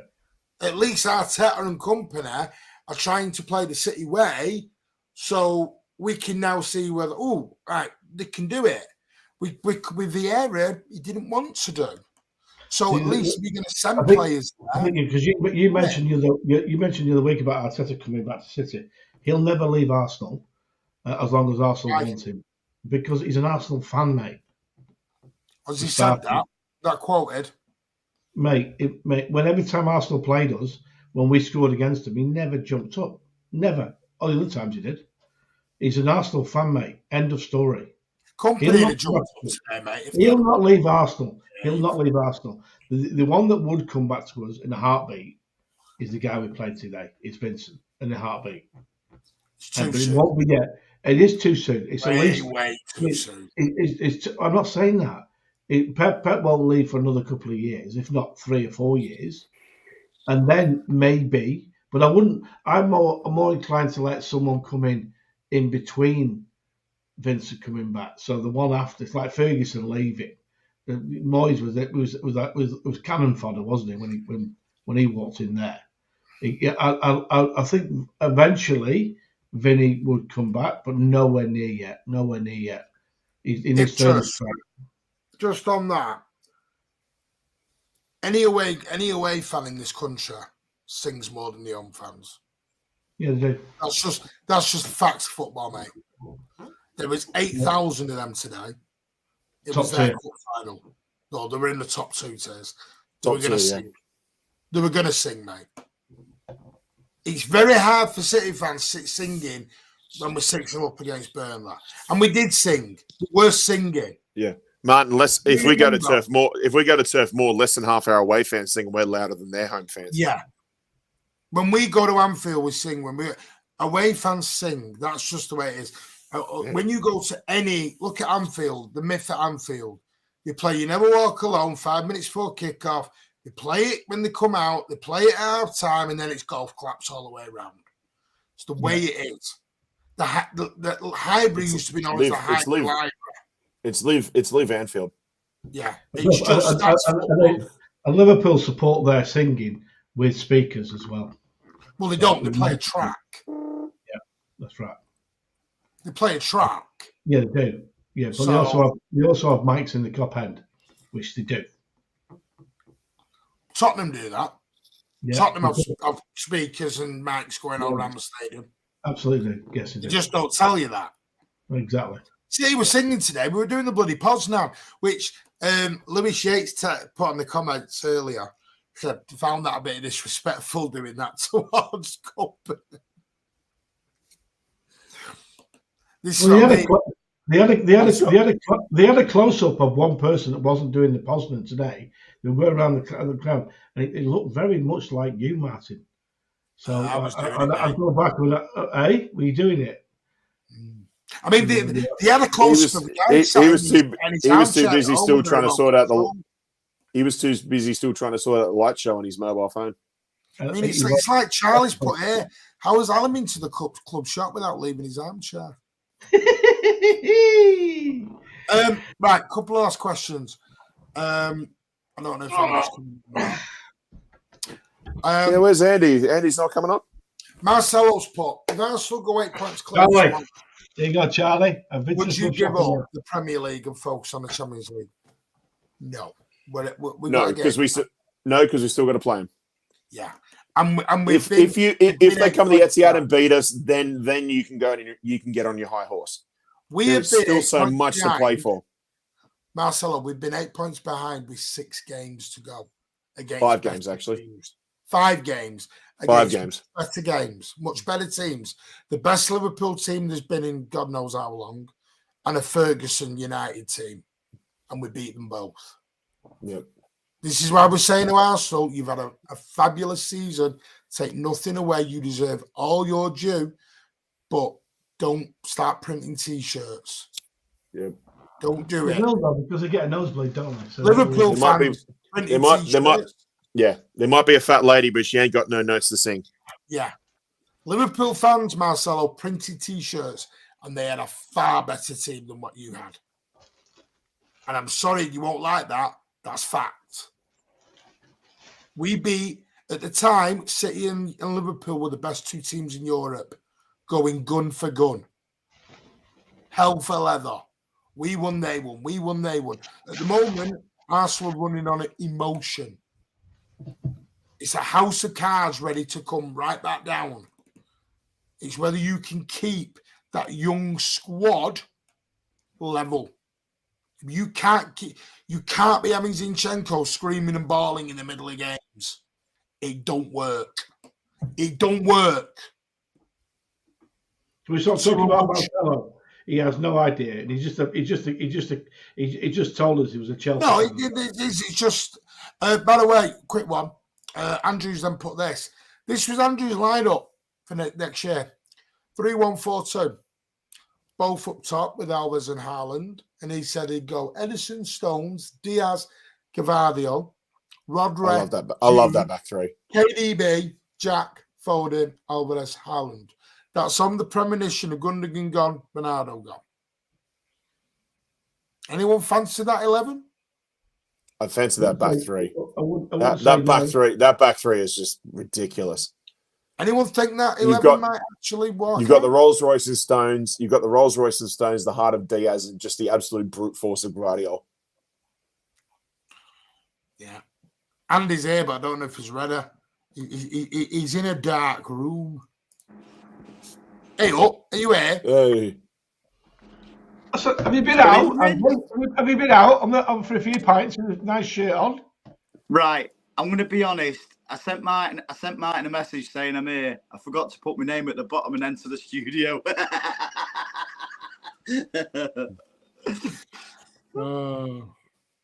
How is everyone? We're good, thanks, Andrew. Yeah. Alan angry at us because he says we've slagged off Laporte. No, I'm not. Listen. No. He took us over the line last year at the end of the season when we needed a centre half when everyone was injured. To be fair, yeah. So I'm not going to have a go. It's like if you're going to slag off a player because they're cold start, then why don't we slag off players in the preseason or in the first week of the Premier League? Alan. It's exactly the same thing.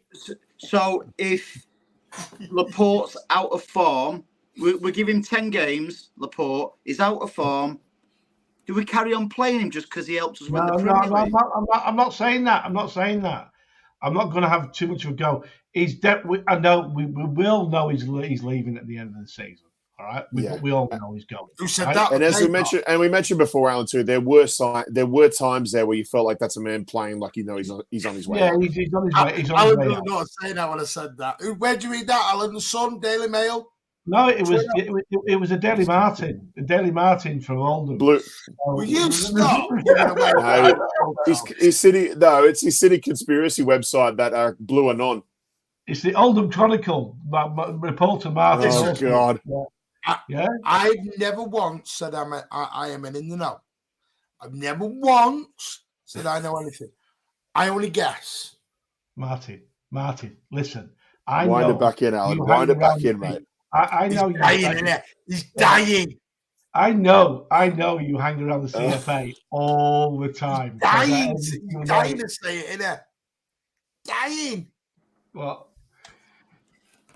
Alan. Martin, do me a favour. Just promise me. Just promise you won't run me. Martin, just do me a favour and promise me you won't run me over while I'm walking to the Academy Stadium tomorrow, okay? Anyway, welcome, Andy. Please have you. I'm so glad you're with us. Was you there today, mate? Presuming you were. No, I was working, mate. That's 2 in a row. I know. Hey, but look how many goals I scored when I've not been there. So, stay away, Alan. Stay away, Andy. Stay away. Alan. You felt a little bit sorry for Kompany. I wanted to put 10 past him. I love him to bits, but I want to be professional about it. There's no room for sentiment. There's too much sentiment from you, mate. Laporte. Oh, I don't want to put many goals past Kompany. Yeah. I wanted to put 10 past him today, mate. Yeah, well, that's fair enough. You never wanted goals put past Kompany when he was in a blue shirt, but when he's got a blue heart, it doesn't matter. It's no association apart from a former player legend to City. It's the same as if it was Jose Mourinho or anybody. Whoever comes to play City, even if they're playing tiddlywinks, I want City to win. Simple as that.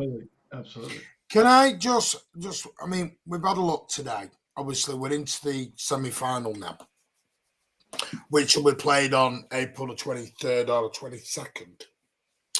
It's going to be 3 days, after the second leg over in the Allianz Arena. And Martin, it's going to be 3 days before we play Arsenal too. Yeah. Not good. Now, Big Steve was on last night and said, I've got a feeling we're going to end up with the rags at Wembley Stadium. I know. I just No, I I'm just- just I- saying.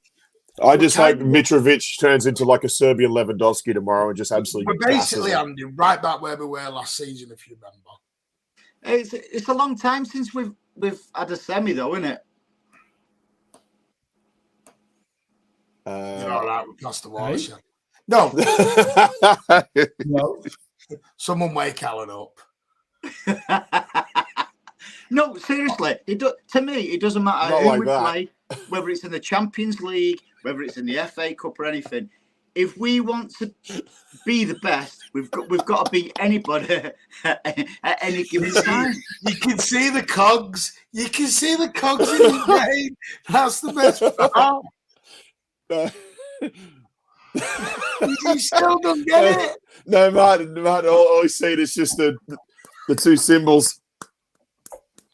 But are we bothered who we get? No, but remember Liverpool last year? We went to Wembley. Now, it was the opposite way round. We had Madrid later on, didn't we? I think it was the semi, and then Madrid was 3 days later. And we went out with a half-cock team. And Pep even said, I had to prioritise. Yeah, we had loads of injuries, though, didn't we, at that time? Yes, no, I know we did. I know we did. But Laporte was in cotton wool for the last, 4 weeks. Yeah. Listen, I hope to God we end up with someone like Grimsby Town. No disrespect, but you're looking at best case scenarios. Fulham, Grimsby Town, whoever.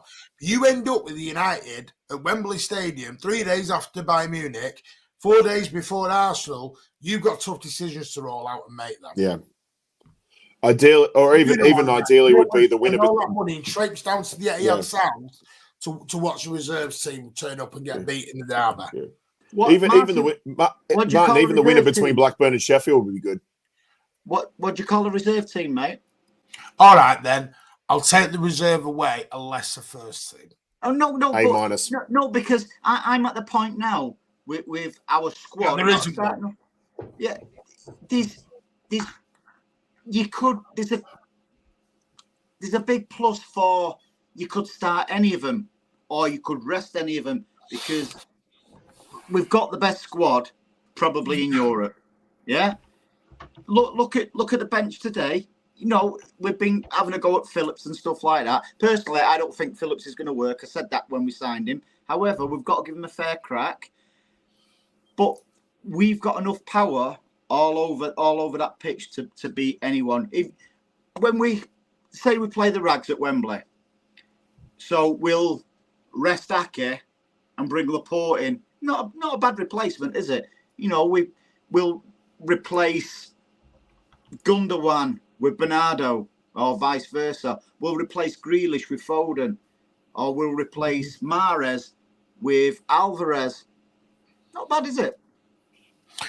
No, I'm totally with you. I'm just thinking more Rico Lewis's. He needs a rest, in my opinion. He needs a rest, Rico. I don't think he was brilliant today. I think he's dipped a little bit. It's time for Pep now to dip him in and dip him out, as he has been doing, because the last thing he did it with Foden. He did it with Foden.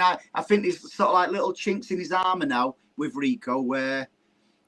Do you think he went too fast, too soon with Rico? Absolutely, mate, yeah. And we've all got a little bit carried away, if that makes sense. I just think at 17, 18, it's just raw talent. You can only sort of maintain that for a certain length of time before you eventually learn to grow into the game. It's just that's just teething problems that you're going to learn at 17, 18 when you're called into the first team like that. It'll take time. It is a nice situation because obviously the remaining ties are Sheffield United, Blackburn. You take either of them right now. Yep. Brighton is probably the toughest one by United. And then you've got Grimsby or Fulham. So it may work in our favour. And I'm totally with you, and I get what you're saying. I don't. It's probably a little bit weird for me to go reserve because there isn't really a reserve side we have. It's sort of A-. Yeah, there's an A plus and an A minus. Yeah. It's probably the best. That's perfect analogy, Pat, in terms of how you'd even word it. Because, like I said, you're classing Alvarez as one of them A minuses. And Bernardo, then the question is, Martin, is like, is our A minus going to turn up? And if you want to use exam analogies again, is our A minus going to turn up and play A minus? Yeah. That's the thing. Well, if they do, they've no future, have they? Because if I'm a footballer, or I'm sure you are the same, and I'm on the bench and I get my opportunity, I will do everything to have a worldie to make sure that I'm picked for the next game. Whether some of them have got that mentality, the only person I will question with that mentality is Laporte, if I'm really, really honest.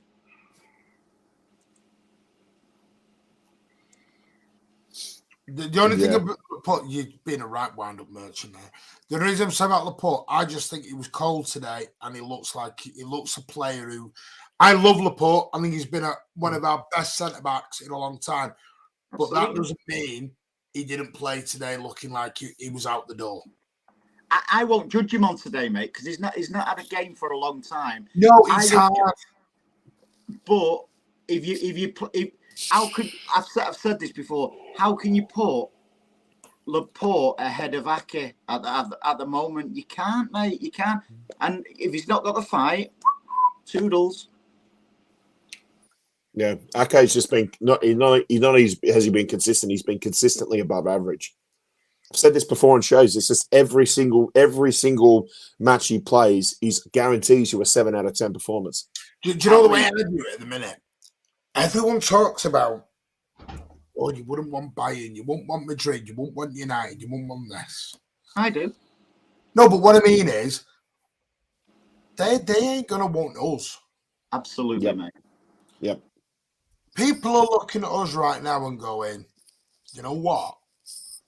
That's the team I don't want right now. They have the best striker in world football, bar none. I'm sorry. You can throw Mbappe at me all day long.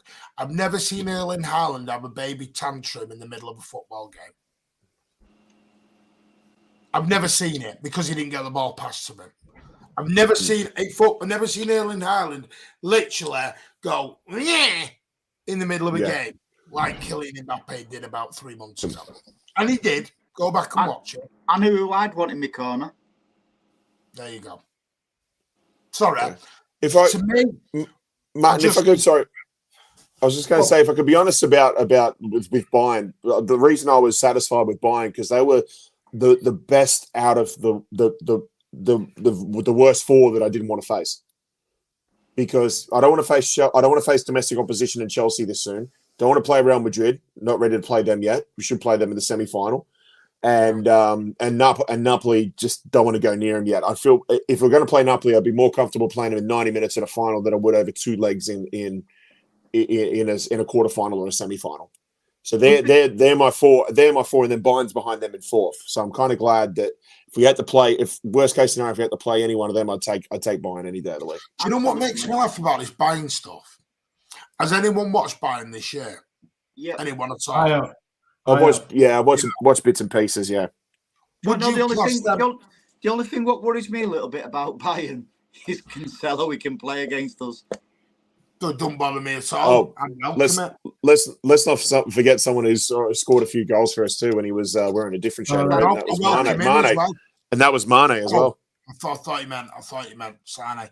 I was having a look at Bayern's results here. Bayern are not having a great season to that standard. No. They have drawn a lot of games, especially at home. And they started off, they've drawn with Leipzig, drawn with Cologne at home, drawn with Eintracht Frankfurt at home. They've drawn with, I'm just getting it up, Union Berlin drew with them. They're not having this fantastic come like everyone thinks they're having. They're not doing what we're doing. And add to they're not like what they were 5-10 years ago. Look at our record against German teams in the Champions League. It's not bad, is it? That's good. That's good. It sounds really thingy, but I know it's tongue in cheek, and I call myself a treble father just to pee some trolls off. Why do it? I do it just a bit of a giggle and a laugh. But do you know what? 4 months ago, we were all on here, and Andy, we've done it on yours, that this fan base this year, some of the fan base, no one in here, but some of the fan base has complained about the system, complained about formation, complained about certain players, complained about the speed of the team, conceding of goals. The pies at Etihad. And we are now sat here on the 19th of March, 2023, where the rubber meets the road, and we're the most informed team in Europe. Absolutely, mate. We're no longer conceding goals. The formation's looking like it's starting to absolutely click. Maybe the treble is not out of possibility. The business end of the season we're in. Maybe it's not. We're doing what we need to do at the right time of the season. And I'm not saying we're going to win it. I'm just saying, I said it was December and January was not the time to start a meltdown. I tell you what, I tell you what will be a big moment in the title race, and that's tomorrow, Palace playing Arsenal. Because I do think, I don't want to tempt fate, I think Arsenal have not been great. They've been getting the look of the green like some teams do at the top, you know, historically. Tomorrow, if there's some sort of result, because I think we'll have our tails up. What I don't want is by the time April Fool's Day, when we played the Dippers, that we're 10, 11 points behind them. Yeah, we'd have games in hand, but I'd much rather have the points on the board. Yeah, I agree. If we can keep close to them by the time we come back after the international break, I really fancy us to really go for that treble. I don't fear that Bayern Munich, Martin. No, I don't, and I've said that. Don't fear them. I honestly think, because people are going to second legs at the Allianz Arena, if City do what they can do at the Etihad, going to the Allianz Arena will be irrelevant. Because here's the difference. Real Madrid last season, we should have put 5 or 6 past them. If we this time, big difference. We have a finisher who will finish them. And 5 or 6. And now we have you look, remember there was Mahrez, Foden, Kate, they were missing hatfuls of chances. Mm-hmm. And we were all sat there going, oh, we're going to regret this. Now what's happening? We ain't missing them anymore. Why was the big man brought in? To make the difference in tight games. There's a Nordic meat machine who's gobbling everything right now. Is it? And he's got an Argentinian sidekick who sat behind me going, all right, I'll have a little bit of that. Jack Grealish has come to the party. Rodri is a cyborg. It's infectious, mate. You only have to look at the camaraderie between De Bruyne, Foden, Grealish and Haaland. They're inseparable, whether it's in training or anywhere. That's all you see pictures of them together. And one thing I've not seen City do before, what we've recently started doing, before matches, doing a huddle. Before we kick off for the second half, we do a huddle. No. Never done that. So that's Diaz has done that. Yeah, but isn't it weird when all this began? When we were charged. What's Pep Guardiola been like in press conferences since? He's been a right knobhead in press conferences. I love him like that. Sarcastic. For the first time ever, City have gone, you want us against the world? Fine.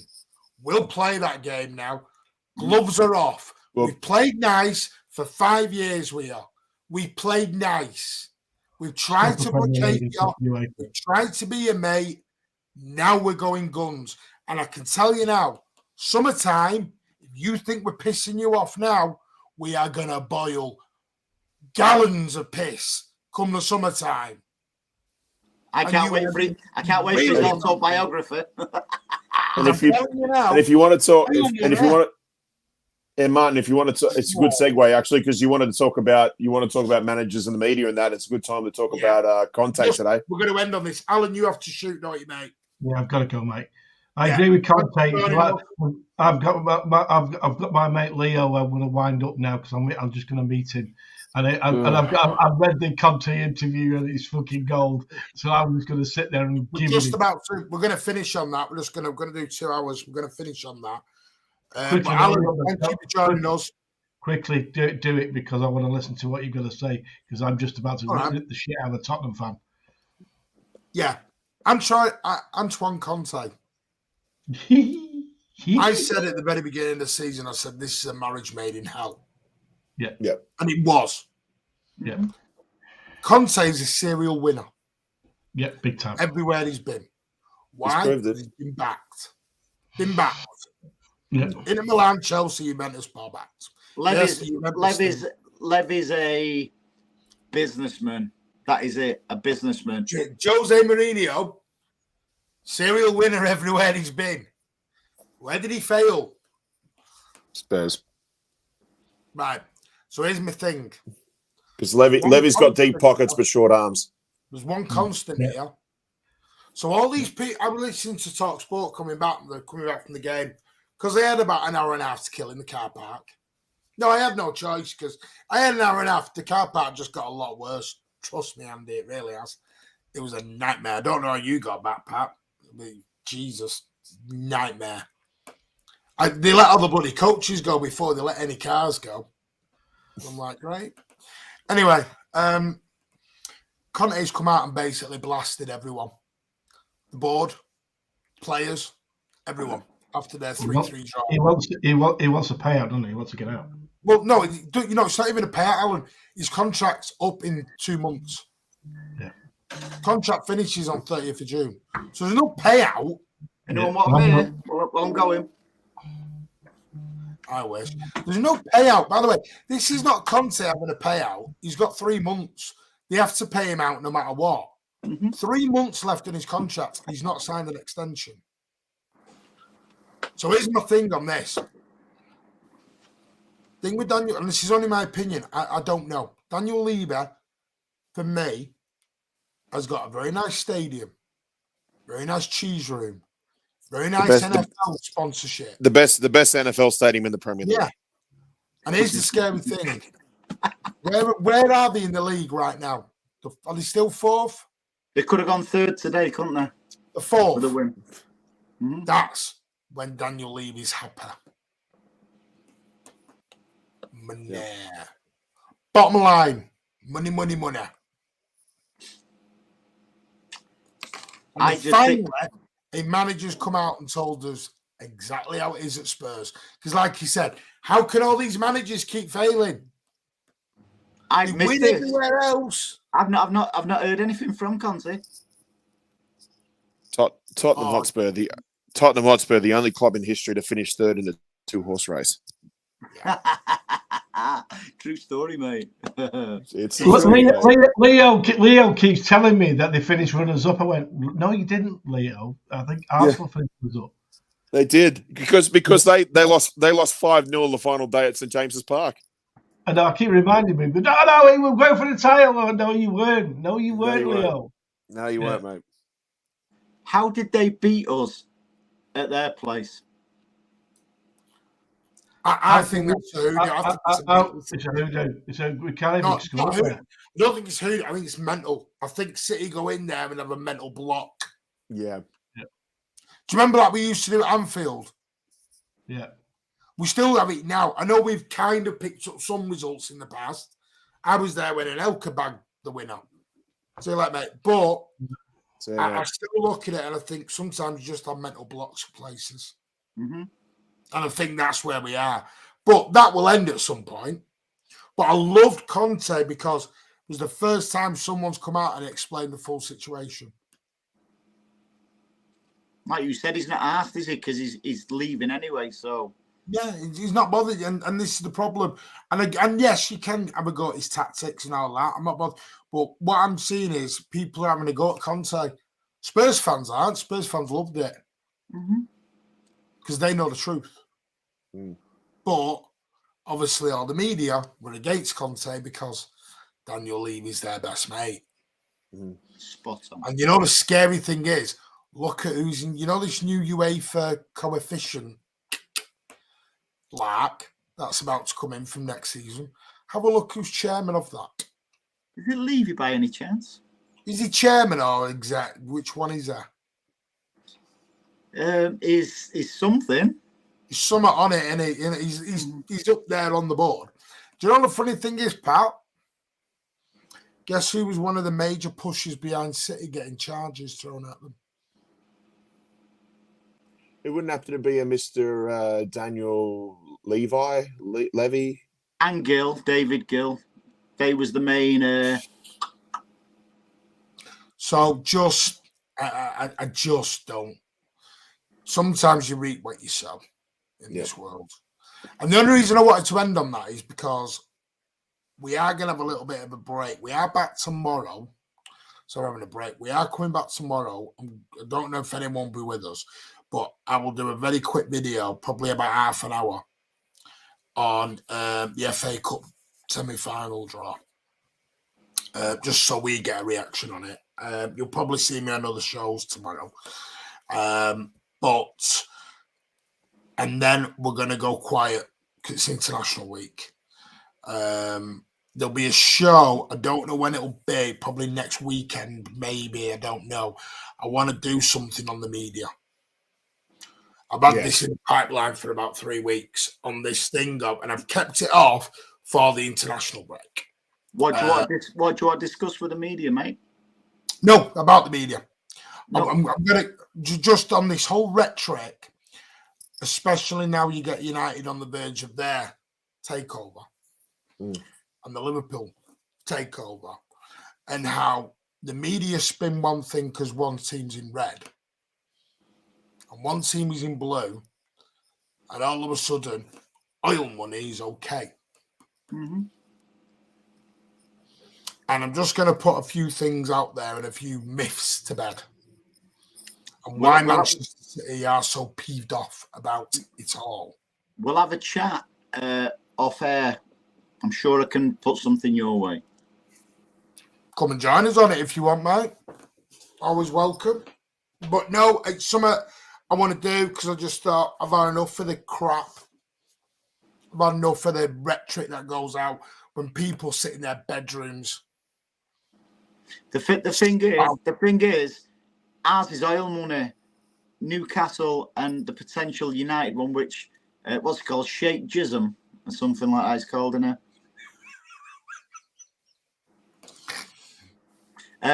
They're more human rights, aren't they, than filling your tank up with petrol or diesel. But I'd say Sheikh Jism's more. They had a successful World Cup, so it's okay. It's different. Do you mean the corruption had a good World Cup? So, and we're not going to go. This is not. We're just going to play some facts because it's about time. People think there was a guy, and you all know what I mean, sat in his bedroom and said we had a light show to cover up all the empty seats in the stadium on Tuesday night. The place was in full, packed. I'm sick to death because they have such a massive platform that they can come out and spout BS and be allowed to disrespect our football club so much. You mean Mr. Brent, the former Nottingham Forest fan? Exactly. He sits in his bedroom or hides behind a chair. With his Forest pillowcases, yeah. Exactly. This is not bitterness. This is not me, Martin's after clicks, going after. I'm not going after anyone. What I'm trying to say is I'm sick of this false narrative going out about our tremendous football club. I'm sick through the back teeth of our football club being dragged through the damn mud. I'm sick of it. I have a cunning plan, my friend. And it's coming to an end. And this isn't for clicks or bait or anything else, because the end of the day is you're gonna realise something right now. We know what we're talking about. We know our history. We know our football club. To be fair to him, he knows the history of Forest as well. Because he does. At the end of the day, I get Arsenal fans tell me about Arsenal. We won an FA Cup before you even became Arsenal Football Club. I have a cunning plan, my friend. I can sit and give you attendances of the Old Main Road, a record that still stands to this day, but with no fans. We won our first FA Cup and had over 1 million people in Manchester on a parade, but with no football fans. Have you noticed one thing as well, sort of like on a side note? When United's attendances are not great, the TV cameras only go to a certain level. And there's another thing that Spencer Marks put up, and he works for Top Sport. That's the other thing that annoys me. These people who are spouting it get public, national attention. They deserve each other, to be fair. And no, they do, but do you know what it is? It's a bit like seeing monkey see, monkey do. And what I mean by that is because it gets said on a national platform, it's true. It's wrong. Manchester City fans are very knowledgeable. Pat became a Manchester City fan because of what he saw in 2001, 2002, whenever it was. Not 2008. Because he was watching a game on his TV and his TV was vibrating up and down. Sorry? Yeah. Bloody hell. That's What what kind of Manchester show is City this? is about. Yeah, and I had the bloody thing. And I had the bloody thing on mute. You should have seen it. So I'm sorry, there will be a show on it, and it's not for clicks and bitterness. I'm just we're gonna get the proper narrative out there. The proper narrative. The only reason we're going to be passionate about it is because it's based on fact. Not false narratives, not conspiracy. The writing's on the wall, and it only takes so much to basically, as they say, to trigger someone. It's like, because the evidence is there. And Martin and Andy, yourself, like you guys have enough experience. And there's a motto that I learned from just, in the 37 years that I've been on this planet. And the motto that I follow is a new broom can sweep the floor, but an old broom knows where the dirt is. And the simple fact of the matter is that the generations that have come before me, they know better than anybody. They see that the writing is on the wall, and it only takes so much. You can poke the bear in its cage long enough before sooner or later it's going to rattle the locks and open the door, and they're going to unleash. Yeah. And if anybody can learn from that motto resonates with me more than ever in my 37 years. A new broom can sweep the floor, but an old broom knows where the dirt is. And I'm going to use that. I think that's brilliant. Yeah. I'm even going to write it down. No, but do you know what? We had and listen, Marcelo, thank you for your support. But you made a comment earlier. I know it was only trolling for a bit of bait, but you made a comment about City and oil money as an Arsenal fan. And we just came back and we went, you're sponsored by Emirates in the Emirates Stadium. And there was a very famous stream we did last year on a certain Alan Davis, comedian, who made a very, very racist comment, if you remember. I didn't even realise that as an Arsenal fan, who they're sponsored by. So this is what I mean. People are just spouting stuff they don't actually understand. And that's what's the really annoying thing. This is not about clicks for the Mancunian way or Manchester City fans trying to get one up. This is time where the truth comes out. You've just educated me, mate. I didn't even know Alan Davis was a comedian. He was on that podcast. I've never found him funny, you see, so I just thought he was some sort of not very good actor either, myself personally, but that's personal opinion. But anyway, to be honest with you, mate, the only reason Alan Davies has ever been remotely funny is because Stephen Fry compliments him on QI. Yeah, it's weird, isn't it? They wanted the Glazers out and ended up becoming what they always hated: collusion, mate. That's hypocrisy. Yeah, they've put their laces. They've put their laces through the ball. They've kicked the ball, put it in the net, looked up and realised, hang on a sec, that goalkeeper's wearing a shirt with the same badge on it as me. Do you know what makes me laugh? They all laughed about Jim Radcliffe. He's a local businessman for Phillips who had a season ticket at Chelsea for 25 years. And where does he live? I'm wanting to buy Chelsea before he even looked at United. But he's a big United fan. You know what I mean? But the Sir Jim Radcliffe media team were very good at covering all that up until Martin Samuel, one of the only journalists that I actually give any credence to, because he's actually supports, not a City fan, but he is literally will It's defend balanced. the club. It's balanced, mate. We might Listen. in Samuel, when he says something negative about City, I don't kick off because I know he's balanced. You know, maybe I don't agree with some of the negative things he says about City, but I know he'll be balanced because he'll be pro City with other stuff, and he'll dig out all the. See, I'm trying to choose my words because you're monetized now. I'm trying to dig out my words, mate. He's very balanced, and he says exactly how it is. Yeah, and listen, it won't be a rant stream; it'll be an educational stream. It's not going to be a rant. Can we have both? A little bit, but it's not going to be a rant. Because like I said, it's not for clicks. It's about educating people. It's a passionate discussion because it's based on hard evidence. Because we're not. Then you got to realise about Manchester City fans, and yes, there are some, quite a lot of them actually, around the world. We know our stuff. Mm-hmm. We're knowledgeable fans, believe it or not. People go, you don't have any fan channels. We do. The reason why they're not massive, like millions, is because City fans don't actually want to go on a lot of channels because we get the same rhetoric when we appear on them all. Look at Blue Moon Rising. That got outed because it was being paid for by a big organisation. That's why it didn't last. The same is with that clown of a Forest fan, Brent. He's exactly the same. City fans, in the main, do things like this for the love of the club, not the money. Yeah. And there is a big difference. We've always been renowned for happy-go-lucky, sense of humour. It disappeared for a few seasons, like the sense of humour with City fans, but it's come back since that Premier League thing, mate. Since the Premier League have gone against us, the City fans, we've spoke about it before, City fans have gone like that now. And not only have City fans done that, the club has as well, from the top all the way through to Pep and the players. It's evident now. And it's brilliant to see. And Andy, that's what I was saying. That's when City fans are at their best, when it's backs against the wall.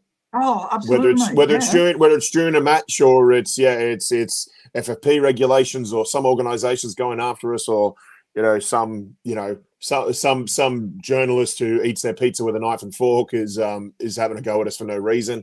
That's what it is. When it's backs against the wall, that's when we're at our best. I had my Dominoes. I ate it with my fingers tonight. I eat a piece with a knife and fork, so behave. And the kids laugh. Sake, Martin. I eat chicken. You probably eat your soup with a fork as well. Martin, do you have pineapple on your pizza? No, I do. Disappointing. Where pineapple belongs? On my pizza. On a tree. On a tree. No, it's grown. No, but you can take it off a tree and eat it. Absolutely. Pineapple doesn't belong on a tree. It belongs in my belly. It doesn't. Belongs on my pizza. Trying to make it shouldn't be eaten. We've gone to the good food guide now. Anyway, the fact is, we'll do that next week. Big thank you to Pat, Sydney Blues. Where can they all find you, mate? Don't send me to the hotel. No, that's all right. MCFC.SydneyBlues on Instagram, MCFC Sydney on Facebook. You can get, if anybody wants to reach out to me on my personal Instagram, it's severe_clear. Also, too, we do a podcast. Well, when we can, we do a podcast called The Early Birds, which is on Apple Podcasts, SoundCloud, Spotify. We are in the works of trying to get it back on the road with a few more shows soon. Slow down. I didn't even get the first bit to write. Trying to write it down. It's okay. You can watch the replay of this on YouTube later. Early Bert. Early Bert. Yeah. Early Bert. Early. Early. What with a Y? It ends with Martin, a Y, not EH. Martin texted me in a bit. You just give that all right up. Yeah. Anyway, go and give that a lot of love. How long are you in England for, Pat? Probably till middle of next week. And then after that, I will continue my adventures in South America. I'm going to Colombia for a week, and then I'll be heading home via Japan. Where you going? You said it, not me. Via Japan. Do you know? He's only come here for the weather. You flight boys get it far too easy. You know me, mate. I've said before, it's like anybody out there who's young and indecisive of what they want to do when they finish high school, go and get a job working in, like a good example is working for an airline, mate, because go and do something that you're passionate about and do a job that allows you to be passionate about that certain thing. And that's what it's allowed me to do. To be fair, mate, I used to be indecisive. I'm not so sure anymore. Yeah, he couldn't decide between United or City. It was a bit like that. Well, that was easy when my TV was vibrating, so wasn't it? Yeah. Oh, God. Whoa. Watershed. Anyway, where can we all find you, mate, on your amazing in my bar, mate, most nice. I can tell with your text messages. Yeah, you'll have to try and stay on for a couple of minutes after the show, mate. Well, I've got a couple of ideas of what you spoke about. No, I will do. Yeah, no worries. Yeah, do you have to change your podcast to the Blue Light District? But they can. You'll find. Have you got a show tomorrow? Yeah, I think so. You're on it, aren't you? I don't know. I've not been invited. You didn't have. I'm just part of the furniture now. Your I'm just on it now. Your family, aren't you? Just get on it. Are you taking a special guest bit off then?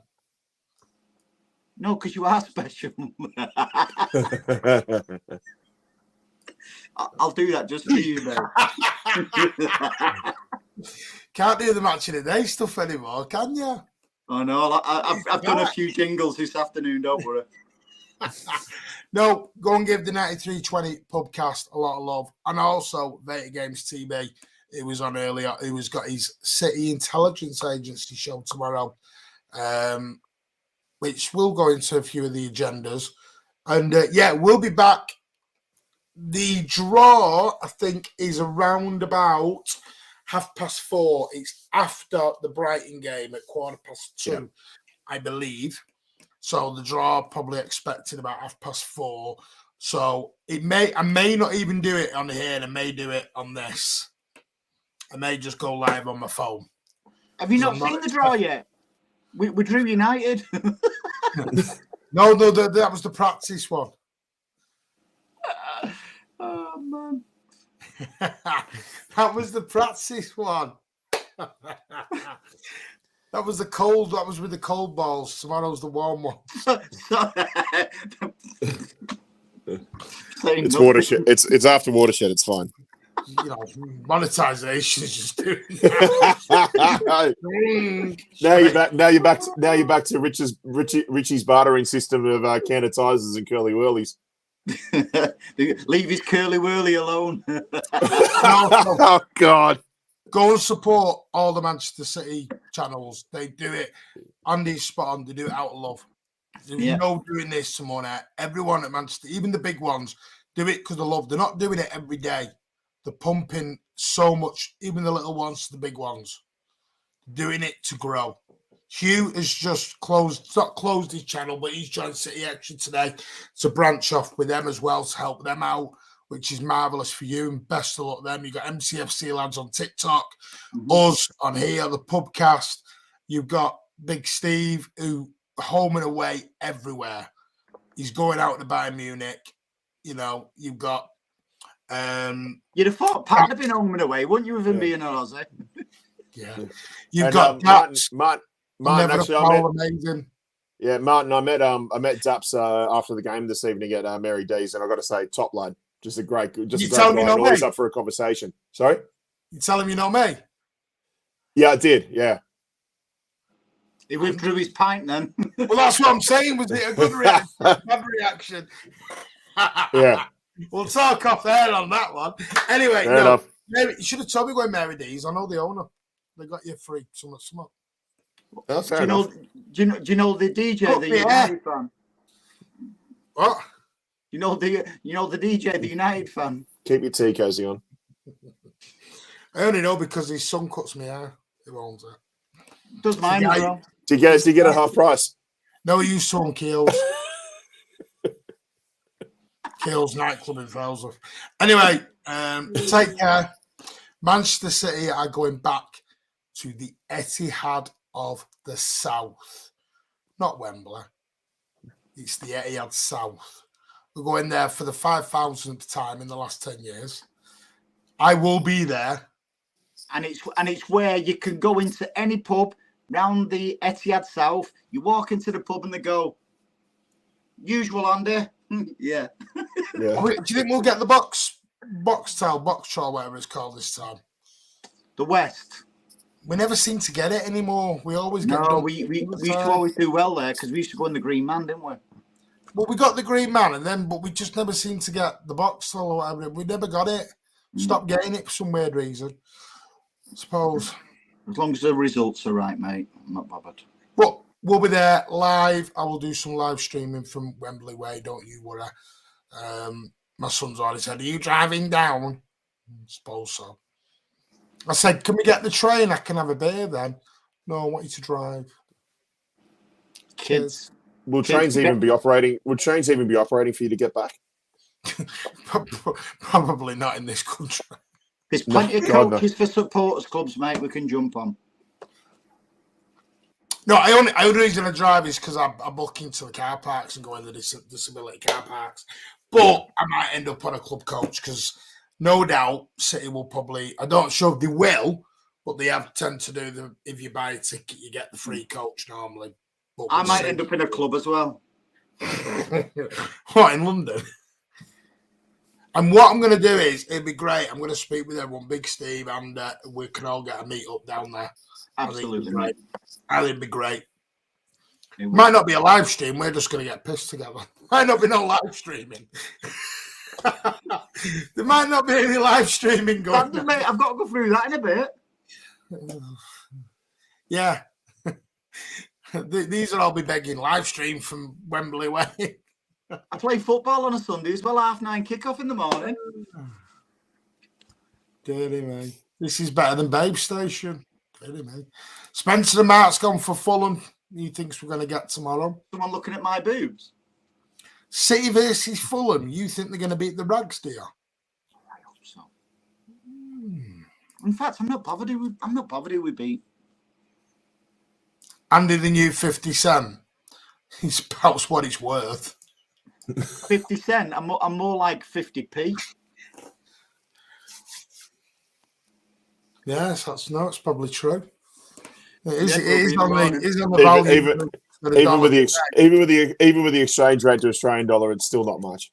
I tell you what, though, mate. Before you wrap up, what a great following you've got with the guys in the comments and stuff like that. Absolutely love the interaction. No, it is, and that's. I've always said this is not even mine, Rich and Ozzy's channel. This is their channel. Yep. Yeah, it's their channel. I got to say, Martin, the interaction we get in the comment section it feels like it's no different. It feels like it's a digital pub. It's no different to if we were doing this live and everybody was in the pub with us. Yeah, it's the Mancunian way. Yep. It's like we just came up with that name, isn't it? In a pub. In a pub. That's not a pub. That's just an ideal bomb shelter. I know why Anne Marie's like tied up there in the corner. What you doing? I don't know. You better ask John because he sorts her plumbing out. There's a plumber, by the way. Watershed, it's okay. You need someone to get a part 2 of that one. See? Come on, you're all in for you tomorrow night. I knew I'd bring you down to our level. 8 o'clock tomorrow. Yep. There you go. 8 o'clock. I'll be on. Apparently, I don't need an invite, so I'll be on. Tomorrow, 9320 Pubcast. Don't know what we're talking about. We're talking about what we're talking about. Don't know. Not decided. We'll decide when he's sobered up.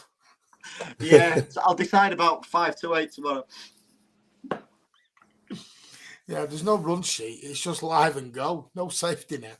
Look, anyway. there's my prepping. A doodle.